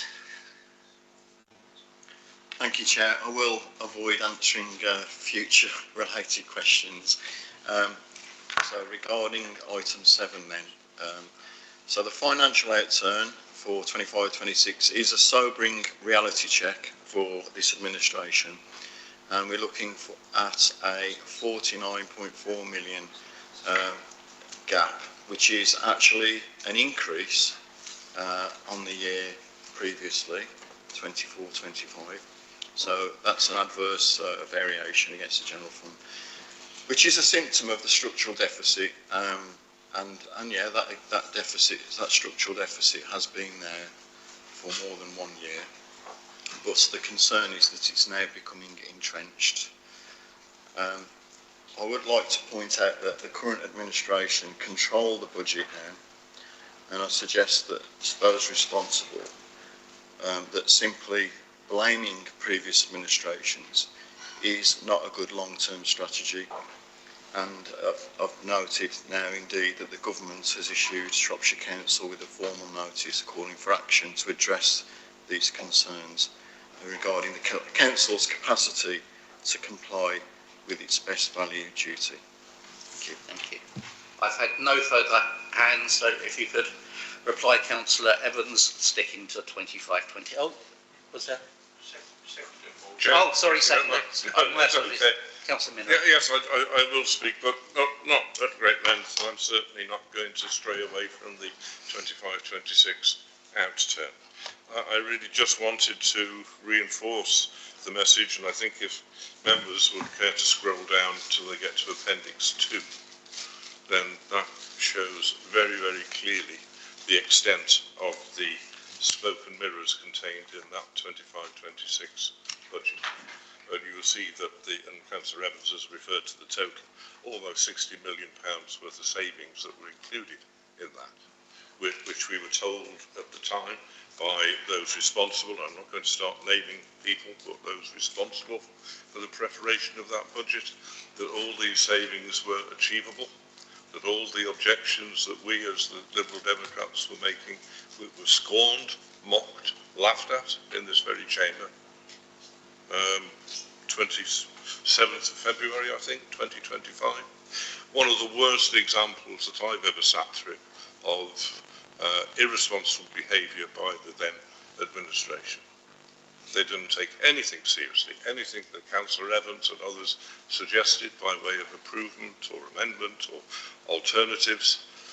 Every single one was, well, not quite shouted down, but was just mocked and derided. The level of smugness amongst the people responsible for this was only really exceeded by the level of incompetence that is now evident. To go into a situation where you are claiming that you're going to save nearly £60 million out of a revenue budget, net revenue budget of about 240 million as it was then, was just not credible. And yes, we were promised that it would be delivered. So when we come in, what do we find? And I was talking about this at the Town Council in Market Drayton on Monday morning. And I likened it to somebody who receives an unexpected bequest from a long-lost relative of a nice country-looking mansion. So they go and have a look at it from the outside. And it seems to be okay, but maybe the grounds need a bit of attention. You can see a few loose tiles on the roof and maybe one or two cracked windows. And that's fine. And then you get the keys and you go in, and every time you lift a floorboard, you find something wrong. That analogy is what we found when we came in here last year. We fought the election knowing that it wasn't right. We didn't believe the 59 million, but we didn't have the detail. And now hardly a month goes by why something else comes up. It's just facepalm. Here we go again. What more is there hiding away behind this? We do have, I understand, a report from CIPFA, a totally independent body, which has gone into the whys and the wherefores as to how we got into this position. But anybody thinking that this is the responsibility of this administration is in cloud cuckoo land and simply trying to make political points. Councillor Evans. Thank you, Chairman. Kate, thank you for your comments and the ongoing culture and the optimism bias. We found that was prevalent throughout the whole organisation, and the Chief Executive and the corporate directors and the Cabinet have have taken that optimism bias out, and we are fighting any remnants that are still there. We now use accurate figures at the end of every month, and that's why I made reference in my speech about period 11, and it's still a month to go, and the difference in the outturn report is just £54,000. So it shows that the monthly reporting is correct, and we will be receiving the Q1 report for this year or soon. But anyway, the optimism bias, we hope, is now out. Adult care pressures, it's been there since 2016.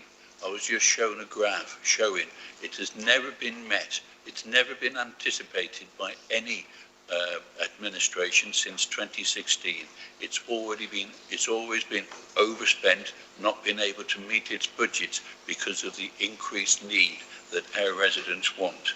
And Councillor Bird, outturn, sobering reality, I completely agree. What we found when we came in really was much worse than we expected. And the 24-25, the EFS that was used then was paralleled with the extra reserves that were finally used. And I referred to elsewhere, old Mother Hubbard went to the cupboard and it was bare. That's exactly what we found. We couldn't even find the cupboards in many places. So I move the recommendations as listed in the report, Chairman. Those in favour? Those against? Any abstentions? Okay, thank you. That is carried. Moving on to item 8, and I'll put an emphasis here, the Annual Treasury Report 2025-26. Councillor Evans, you moving, and Councillor Minery seconding, yeah? Thank you, Chairman. The Treasury report is an officer report because all things to do with the Treasury aren't delegated to the officers. But again, it covers the financial year 2025-26, and the recommendations are shown in section 2. The priorities are listed in section 7, and it is to manage the Council's cash flow, Treasury investments and borrowing efficiency. It shows that £100 million of new borrowing was undertaken. Net borrowing increased by 39.5 million, and that includes the EFS loan that was of 61.5 million, which was actually £9 million less than had actually been applied for earlier that year. The Council, as is noted in the report, now has limited cash balances compared to previous years, but the needed liquidity of the £20 million was maintained. And my congratulations to the investment team that even with the reduced cash balances they have, they managed to get £2.04 million of interest to help this council. The report does follow a new format, and I hope it is easier to follow. I move the recommendations as listed in section 2 of the report. Anyone wish to speak? Seconder? No? Okay, move to the vote. Oh. Ed, sorry, I didn't see your hand. Sorry. Yeah, thank you, Chair. So the Treasury report highlights the long-term cost of survival, the 61.8 million in exceptional financial support utilised this year is not a grant, it's permission to borrow, and it adds an extra 5 million per year to our revenue costs in interest alone. And our diminishing cash balances are forcing us away from a prudent under-borrowed position to an expensive external debt. And we're prioritising security and liquidity because our cash is so low, which the report admits. We are essentially mortgaging the future of Shropshire's residents to pay for the overspends of today. Regarding the previous administration points that Councillor Minery made, I'm not sure which group he was a member of at that point, but the Lib Dems did walk away from the collaborative budget process. And I'm very sorry to hear that old Mother Hubbard has reared her head again, although I suggest she does check her figures, because as mentioned, there was an increase in the deficit in 25-26 versus the previous year, regardless of any spending of reserves, etc. Thank you. presuming you don't want to reply to that. Move to a vote. Those in favour? Those against? Okay. I did try to call the seconder before I realised that Ed Byrne had got his hand behind someone's head. Okay, item 9, corporate peer challenge review. I invite the leader, Councillor Heather Kidd, to present the report and move the report and recommendations be received and agreed. Seconded by Councillor Wagner. Reserve my right. So, yes, I'll move it first, so that's been done. I think the previous two debates have actually set the scene for why we actually insisted on having a corporate peer challenge in July when we come in, so that we had a baseline, we had some idea about the organisation, and it was a realistic look at where we were as we came in before actually we started doing anything. And that provided us with a 10 recommendations, which we've been working towards for the Improvement Board and so on.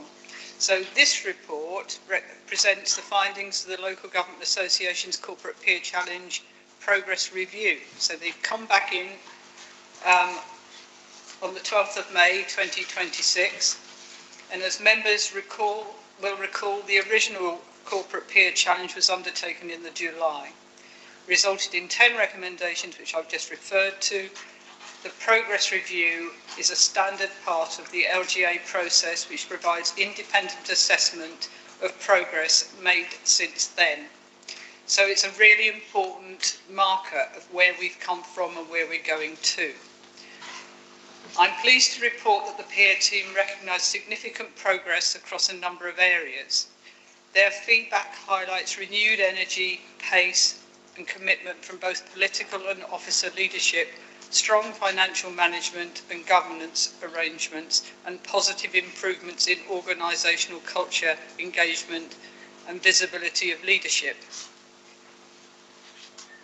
I believe that when you walk into this building now, it's a nicer place to be, that staff are happier than they were. I'm not saying we're at the end of the line with that one. Overall, the review found a council that is stabilising, building confidence and making meaningful progress against the recommendations of last year. And we need to remember those recommendations only came in the September. However, the peer report is also clear that our improvement journey is still at a relatively early stage. Progress made is encouraging, but there remains a considerable amount of work to ensure that transformation programmes are delivered at pace.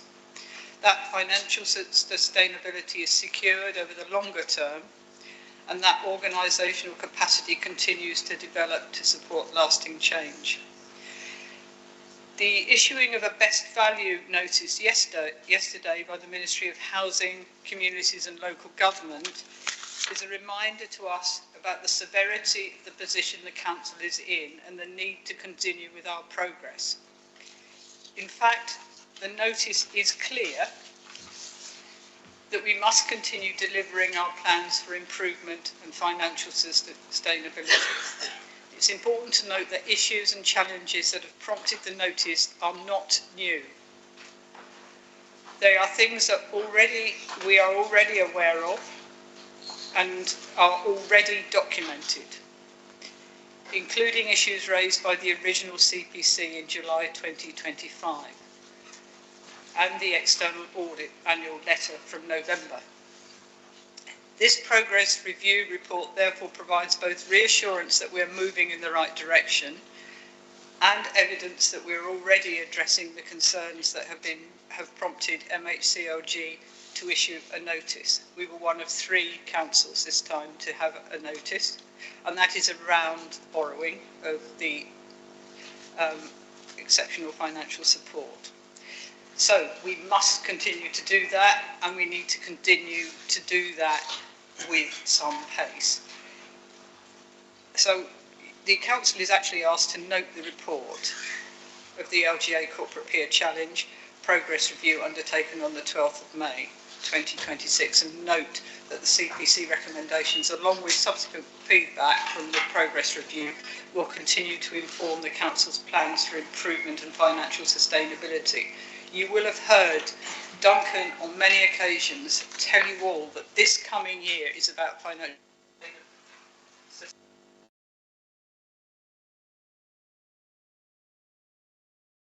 ability. It is also about making sure we have enough staff in place to have the capacity to move this on with pace.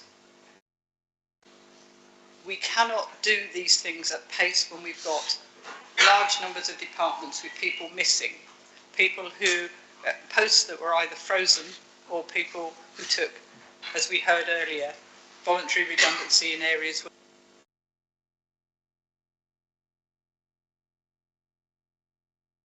what MHCLG want to see from us, and I think we will be able to publish the CIPFA report when it's made public as soon as possible.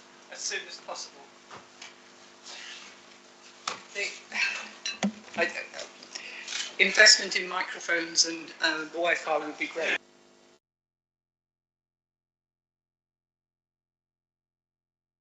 I think I would like the council also to remember that we only had the extra money from government in February to start investing, and we're now only in July. So that investment is the thing that's going to actually make the difference in pace and change within the council.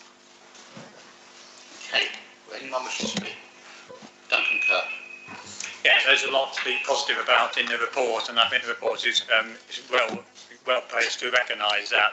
There are some issues there which weren't really addressed in what the leader was saying. First of all, about the improvement board, which is fairly fundamental to how the council is now governed. And there's some clear recommendations about increasing the need for technical expertise there. And I'd like to hear more about that and how the council intends to respond to that. There's a suggestion of a leaders board. I don't quite know how many boards we want in this council, but it'd be interesting to know whether that's going to be taken up. But I think the key issue is we are trying to transform in a hugely challenging, we're borrowing more money than any other council. We need to find the very best in terms of technical rather than political expertise, technical expertise, particularly on issues around children's services and adult social services where we know we are spending the most money. Leading on for that, there is continuing concern over performance and compliance on our page 87, where we need to be much more rigorous, I think. We've had another year where it looks like we've had poor internal controls and a limited judgment, it seems, on our own internal auditor. That has to stop. We can't blame anybody else for that. That is the council's own management of its own staff and its own systems, and we need to get on top of that. Page 90 talks about we need to be clear with the public about what we will deliver in the future.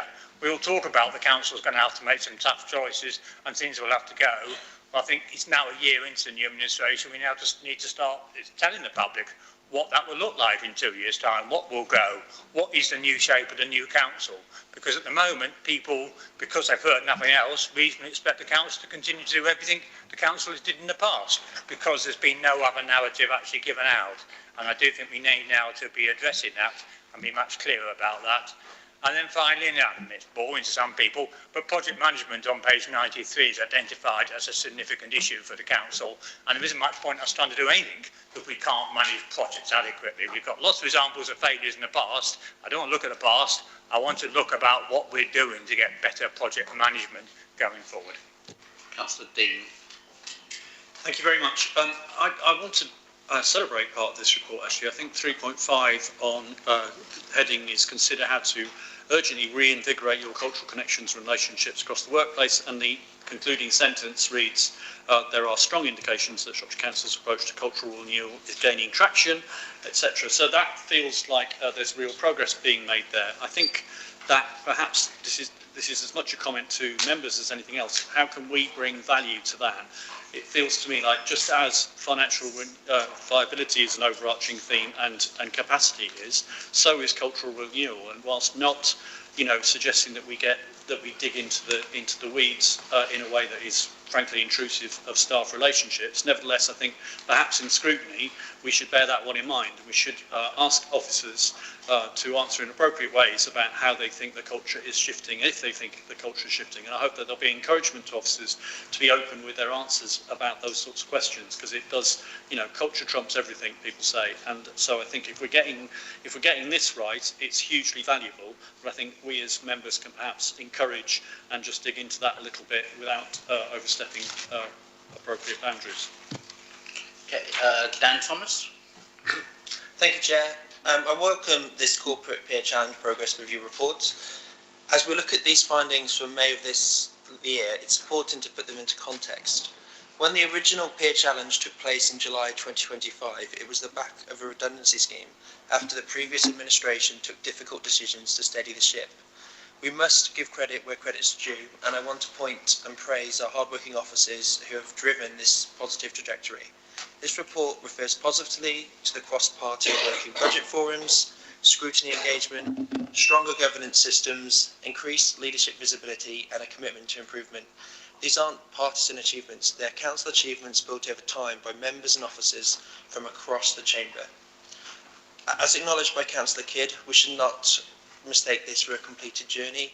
As the peer team explicitly warns, the council remains at a relatively early stage, and of the 10 recommendations, the council's action plan reports that 40% are done and 60% have been progressed. So it is progress, but there are still a few critical gaps that must be addressed. As the report says, to date, there is not a single costed multi-year plan that brings all these things together. So we do need a clear roadmap over the summer that explains and explicitly maps out how we will reduce our reliance on EFS, as has been said.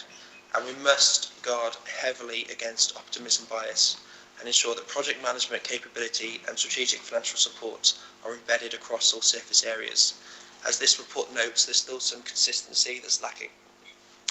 We in the Conservative group will continue to act as a constructive, robust opposition. We will support the pace of the transformation and hold this administration to account to ensure that we get the best for our residents. Thank you, Chairman. Okay, I haven't seen any other hands. Councillor Wagner. Thank you, Chair. I'll just go through some of the points raised in the debate first. I think on the improvement board, first of all, Councillor Kerr's comments about technical expertise, I think you'll be aware that those discussions are ongoing at the moment. I understand that we're quite near securing a children's social care expert to join and adults to follow. And clearly, those are our big spending areas and where we need that input most. On compliance and project management too, I've been having extensive conversations with Paul Clark, the service director in that area, and we are looking at making changes to the project management office and setup, but also that finance business partner arrangement throughout the council, where I think there's a growing view that we need a more strategic role for them rather than a sort of triaging role, which is what we inherited. I think that some of the other comments made by Councillor Dean and Thomas and Kerr reflect expectations, culture shift and priorities as a broad category. I think we want to be abundantly clear, and indeed I think we have been, that there is no way in the mid-term, let alone the long term, that this council continues to fund non-statutory, non-preventative services. You know, it simply isn't possible. Continues to provide, perhaps, if there are grants, if there are good explanations, continues to enable, certainly, but continues to fund, have it on our budget line, borrow that money and pay it back over 20 years. It's burdening future councils with this council's inability to be disciplined about it.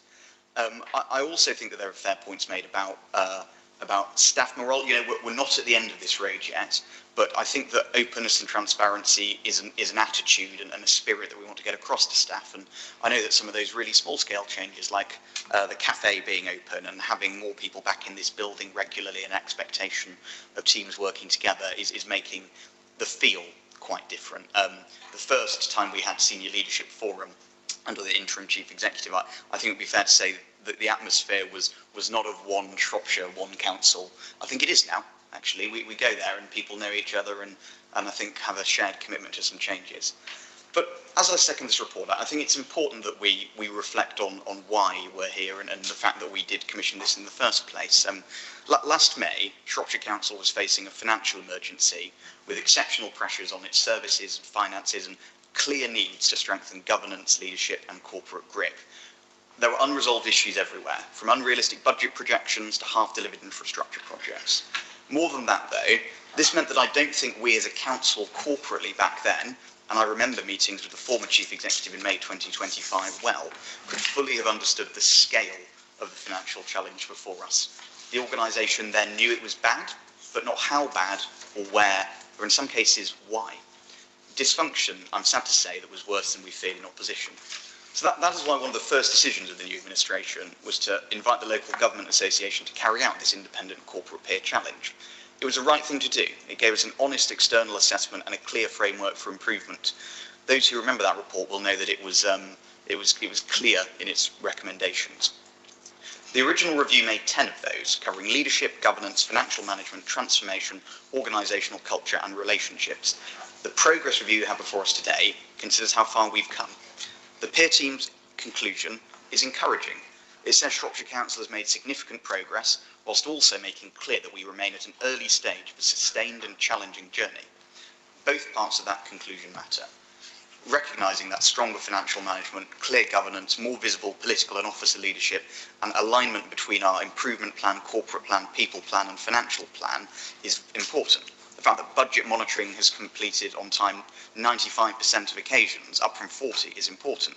These are signs of genuine progress and it reflects a huge amount of work, which I want to put my thanks to officers for. Improvement on this scale cannot belong to one political group. It requires constructive challenge, honest debate and a shared commitment to putting the long-term interests of Shropshire first. But crucially, as I conclude, this is not a victory lap for the administration or for the wider council. Yesterday's best value notice brings into sharp focus the seriousness of our position and the need to change at pace. Progress is happening, but it is not yet enough. That LGA review message of progress and that best value notice are not contradictory. Indeed, I think they're complementary for what we need to do. We're still facing a budget gap of more than £90 million and we cannot burden future councils with that borrowing cost. That is why we will be bringing forward our transformation programme at increasing pace. Over the coming weeks and months, members will consider major transformation programmes covering updates on our already advanced children's services plans, adult social care with prevention at its core, digital transformation, a wholesale review of our corporate assets and estate, and wider financial sustainability. We need the capacity to move at pace. We're building that in. I think that this report shows that there are green shoots of progress, but we can't be taking a breather yet. Thank you. Councillor Kidd. Thank you very much. I'd just quite like to remind people at this point that actually the budget set last February, which ran through till this April this year, could not have been changed. You cannot change a budget once it's been adopted because it is all built into the council tax requirements. All you can do is try to run it as efficiently as possible. That takes time, capacity, and now cash. And I have these 3 C's you've heard me use before, which is cash, capacity and capability. And I thank Duncan Kerr for actually underlining, and Dan, the reason that we actually are slightly slower. We do have a capacity issue and we are building that back. Unfortunately, some of the decisions from the last council meant that we lost a number of people who had organisational knowledge. We lost expertise that we now are having to build back in, and it hollowed out some departments. There were a whole range of positions that were just frozen, so departments automatically lost staff. All of that means it takes time to do all of this. We are completely aware that we have to carry on building on this, and when you get the SIPFA report that MHCLG is relying on, that actually replicates what was in that first CPC we had in many ways. So it's not something we're hiding behind. It is not something that we've made up. It is where we are. It's where all 74 members in this room are. And therefore we have to find a way through this for our residents.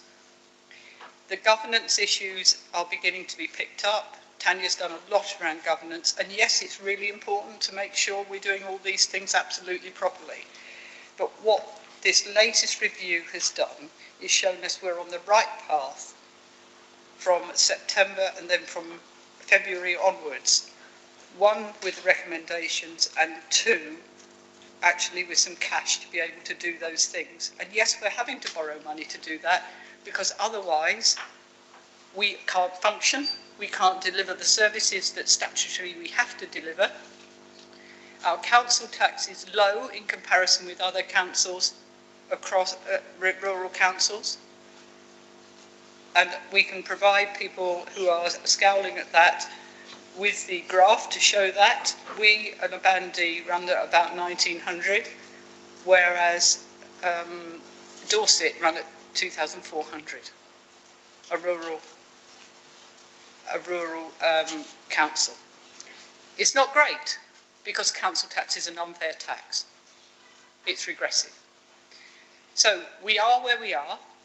We have to make the best of this for our staff, for our residents, and for everybody in the room, so that they can provide the best quality services possible. What I am saying to you all is this is a marker on the road. There will be further markers on the road, and we will have the government come back in every 3 months to check on where we're going, which is part of the letter that we received from the Ministry of Housing, Communities and Local Government yesterday. So if you haven't seen that letter, please go online and look at it. Thank you.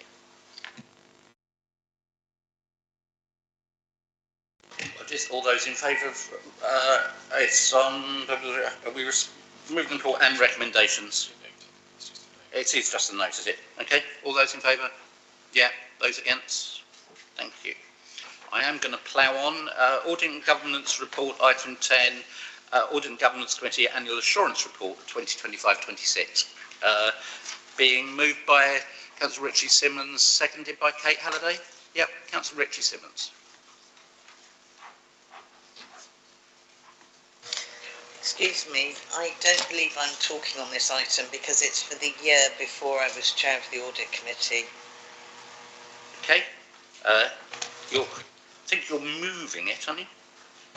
I didn't think so. Just move it. But I'll move it. Okay, thank you.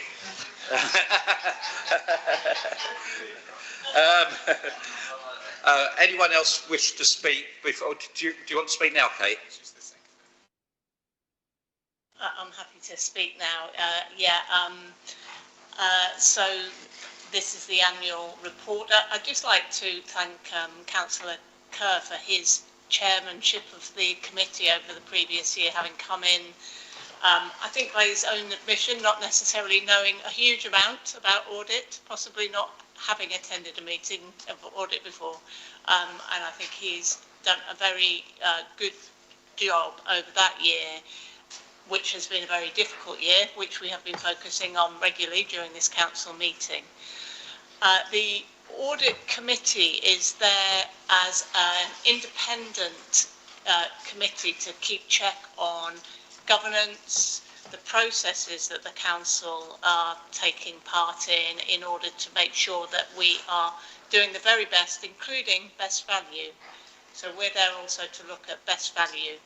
And I suppose it's been pretty momentous having first a financial emergency declared and then having the external auditor's statutory recommendation. So it's been a big year for the committee, and I would like to say that I'm saying this just personally rather than on behalf of the committee necessarily, that I have noticed a big change in culture despite my earlier comments. I think the new administration has acted to bring in new people to the very top of the organisation, and I can see a difference within the organisation, and I think that's reflected in the peer review. I think the best value notice that we received yesterday does highlight what the regular discussions we've been having in audit have been over the year around sound processes, transparency, culture, and it's a very difficult time for the organisation.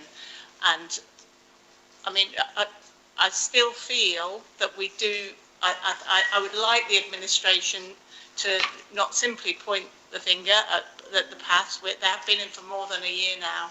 And I think there is still some things around transparency. We don't know what the first 3 months of our new budget financial position looks like, for example. And yet we're being asked to trust us, everything's going much better. So I think we'll have a lot of work to do in the coming financial year, but I think the audit committee itself has worked well, worked pretty strongly, and welcome the new chair who has done a good job, given similar experience of the audit committee to Councillor Kerr in terms of not being very familiar with the committee. Thank you. Anyone wish to speak? Okay. Oh, Roger. Thank you, Chairman. As stated, this report being considered does cover the year 25-26. It is retrospective assessment of the Council's governance, risk management, internal control, audit and financial reporting arrangements during that year. The report concludes that the committee could only provide limited assurance for the 7th year concerning the adequacy and effectiveness of these arrangements. A number of positive governance and assurance activities during the year, though, is noted, and it is recognised the significance of issues identified through their work, particularly around the effectiveness of elements of the internal control framework and the potential implications for value for money. Importantly, the report should be viewed as a snapshot of the Council's position during that 25-26, rather than a statement of its current position. To me, it is a year of two halves. Many of the matters identified were soon recognised, and when the change occurred in May 25, and changes were soon started to be made and are ongoing. The committee has helped to identify areas requiring further attention and has supported the development of actions intended to strengthen governance, internal controls and organisation resilience going forward. Overall, I feel it is noted that the assurance opinion is limited rather than reasonable. In it, there is reference about the loss of key officers through the Council's voluntary redundancy programme. Interim roles, including those in statutory positions, place further pressures on the delivery of the required improvement activities and required transformation works. This, coupled with the statutory recommendations from the external auditors, highlights the scale of the challenges ahead. We have faced, we are facing, and we will face for a number of years. I do note, though, that a number of changes during the year took place and continue, and I wish to place on record the help that is provided by all the interim posts that have been filled in, especially amongst the executive directors. They have managed to actually implement and change the culture of this authority, and the administration are working hard to ensure it, really, really hard, and I hope it doesn't come back to hit me, but ensure this is the last time that the annual report contains the words limited assurance. The Council is now being externally monitored by, as was just referred to, separate organisations, LGA via the Corporate Peer Review and CIFA. And as has been referred to, the report from the former, CIFA, is expected soon, whilst the Corporate Peer Review does note there is a long road ahead of us, but they do note the changes that have occurred and are occurring. Thank you, Chairman. Anyone else? No? Okay, move to vote to accept the report. Those in favour? Any against? Any abstentions? One abstention. Thank you. A couple of quickies coming up. Item 11, political balance and allocation of committee seats. Invite Councillor Kidd to move and Councillor Wagner to second. Okay, moving. Okay. Second. You're seconding. It's very administrative. All those in favour? All those against? Item 12, Localism Act 2011, appointment of independent persons. I am moving from the chair. Seconded. Just say the last ones were appointed 4 years ago. They were due to appoint, and I chaired the interview panel, and 3 people, as named in the report, have been appointed. All those in favour of accepting? All those against? Any against? Any abstentions? Thank you.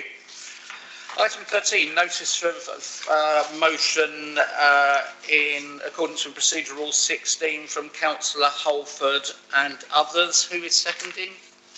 I'm seconding, Chair. Councillor Wagner seconding. Councillor Holford. Thank you.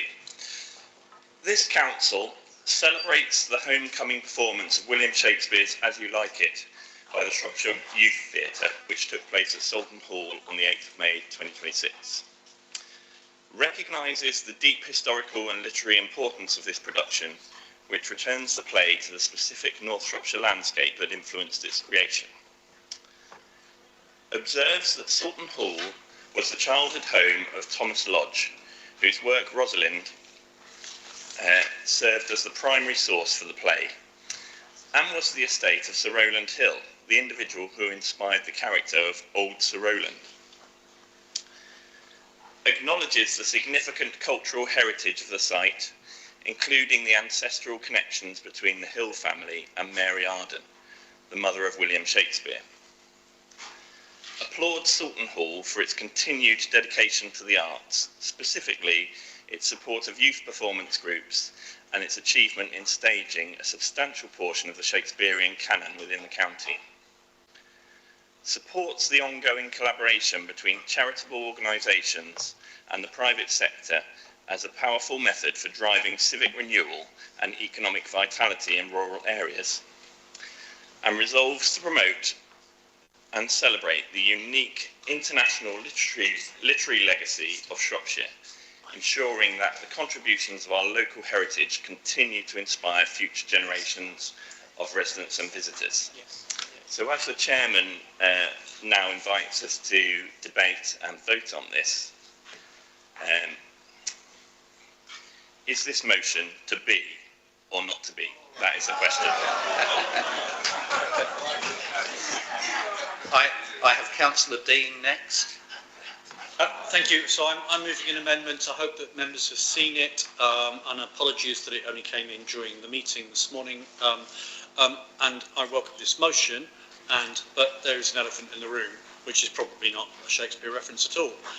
But there is an elephant in the room, and Alex Wagner actually brought it to our attention just a few moments ago by saying we are not funding anything that is not statutory. So our cultural work, our cultural heritage, and our cultural strategy, which was written in 2021, is clearly now massively out of date. And we are at risk of losing all sorts of aspects of life in Shropshire. And of course the Vitality Shropshire strategy, if people want to go back and have a look at it, is not just about historical heritage, it is about sport, it is about all sorts of aspects of the well-being of our communities. Clearly, therefore, we need to rethink how we're going to support our communities in that way.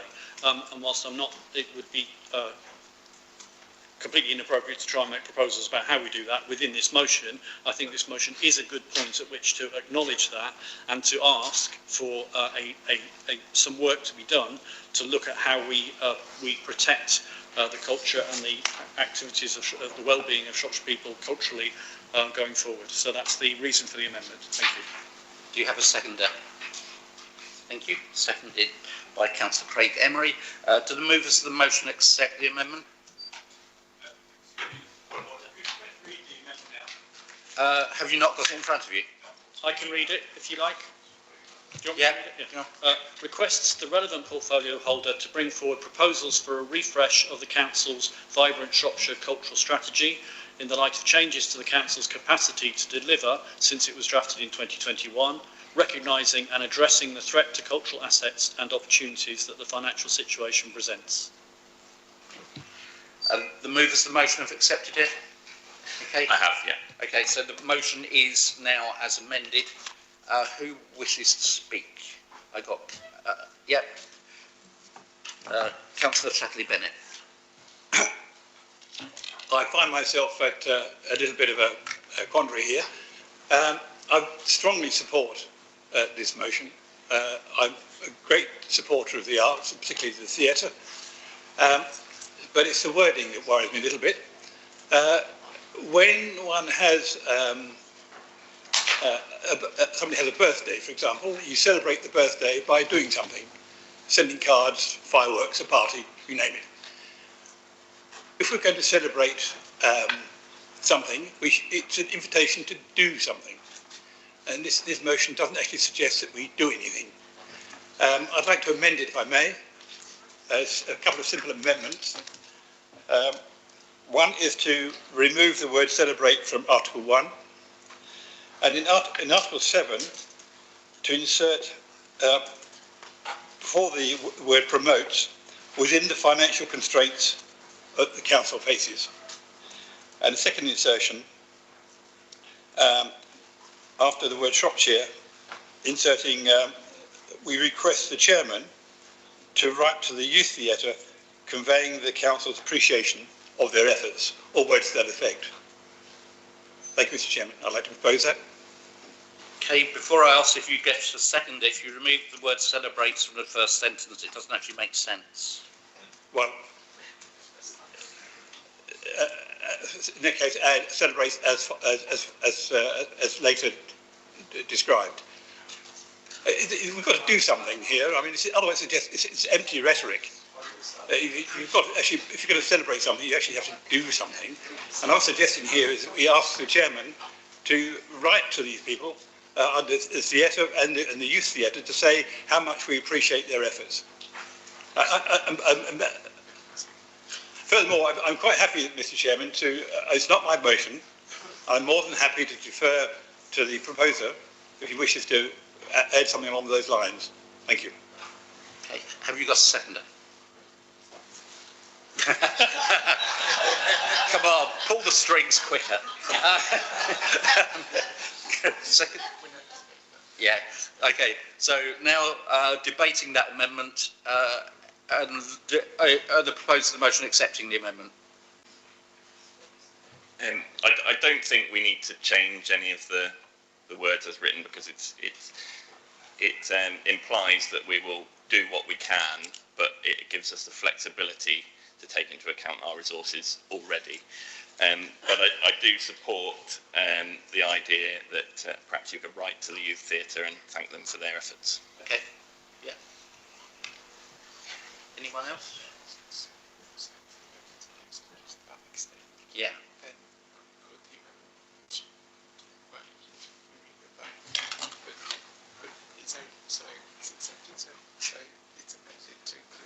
Yeah. Yeah. So that amendment has been accepted by the proposer, the youth theatre bit, which is fine. I'm happy with that. Are you happy we just proceed with it as amended with that addition, without the word changes at the start, without us having a long debate about celebrates in or out or whatever? I'm perfectly happy. Okay, right, hurrah. Okay, do you still wish to speak, Councillor Rowley? No? Excellent, good. The seconder. Just quickly, there's not much of a debate to sum up, but yes, the course of local government funding never did run smooth, was what I was thinking after Julian's comments.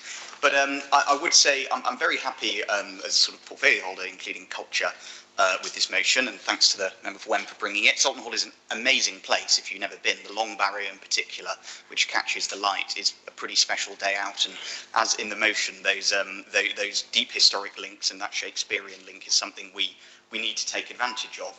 The one thing I did just want to quickly say is, as Councillor Dean alluded to, we are not going to be in a position where we're funding many non-statutory things, even in the midterm, let alone the long term. This is going to have to go soon. But that's where this council's enabling role comes in.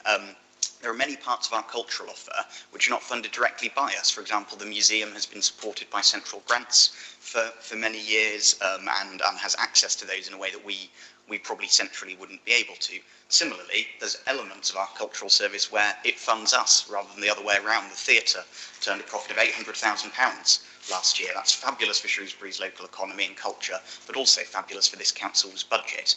I will, as portfolio holder, say I think we do want to bring a refresh of that strategy forward. I'm not going to commit to a time frame because, for those of you who don't know, our culture, visitor economy and tourism team is an excellent officer called Paul Gossage.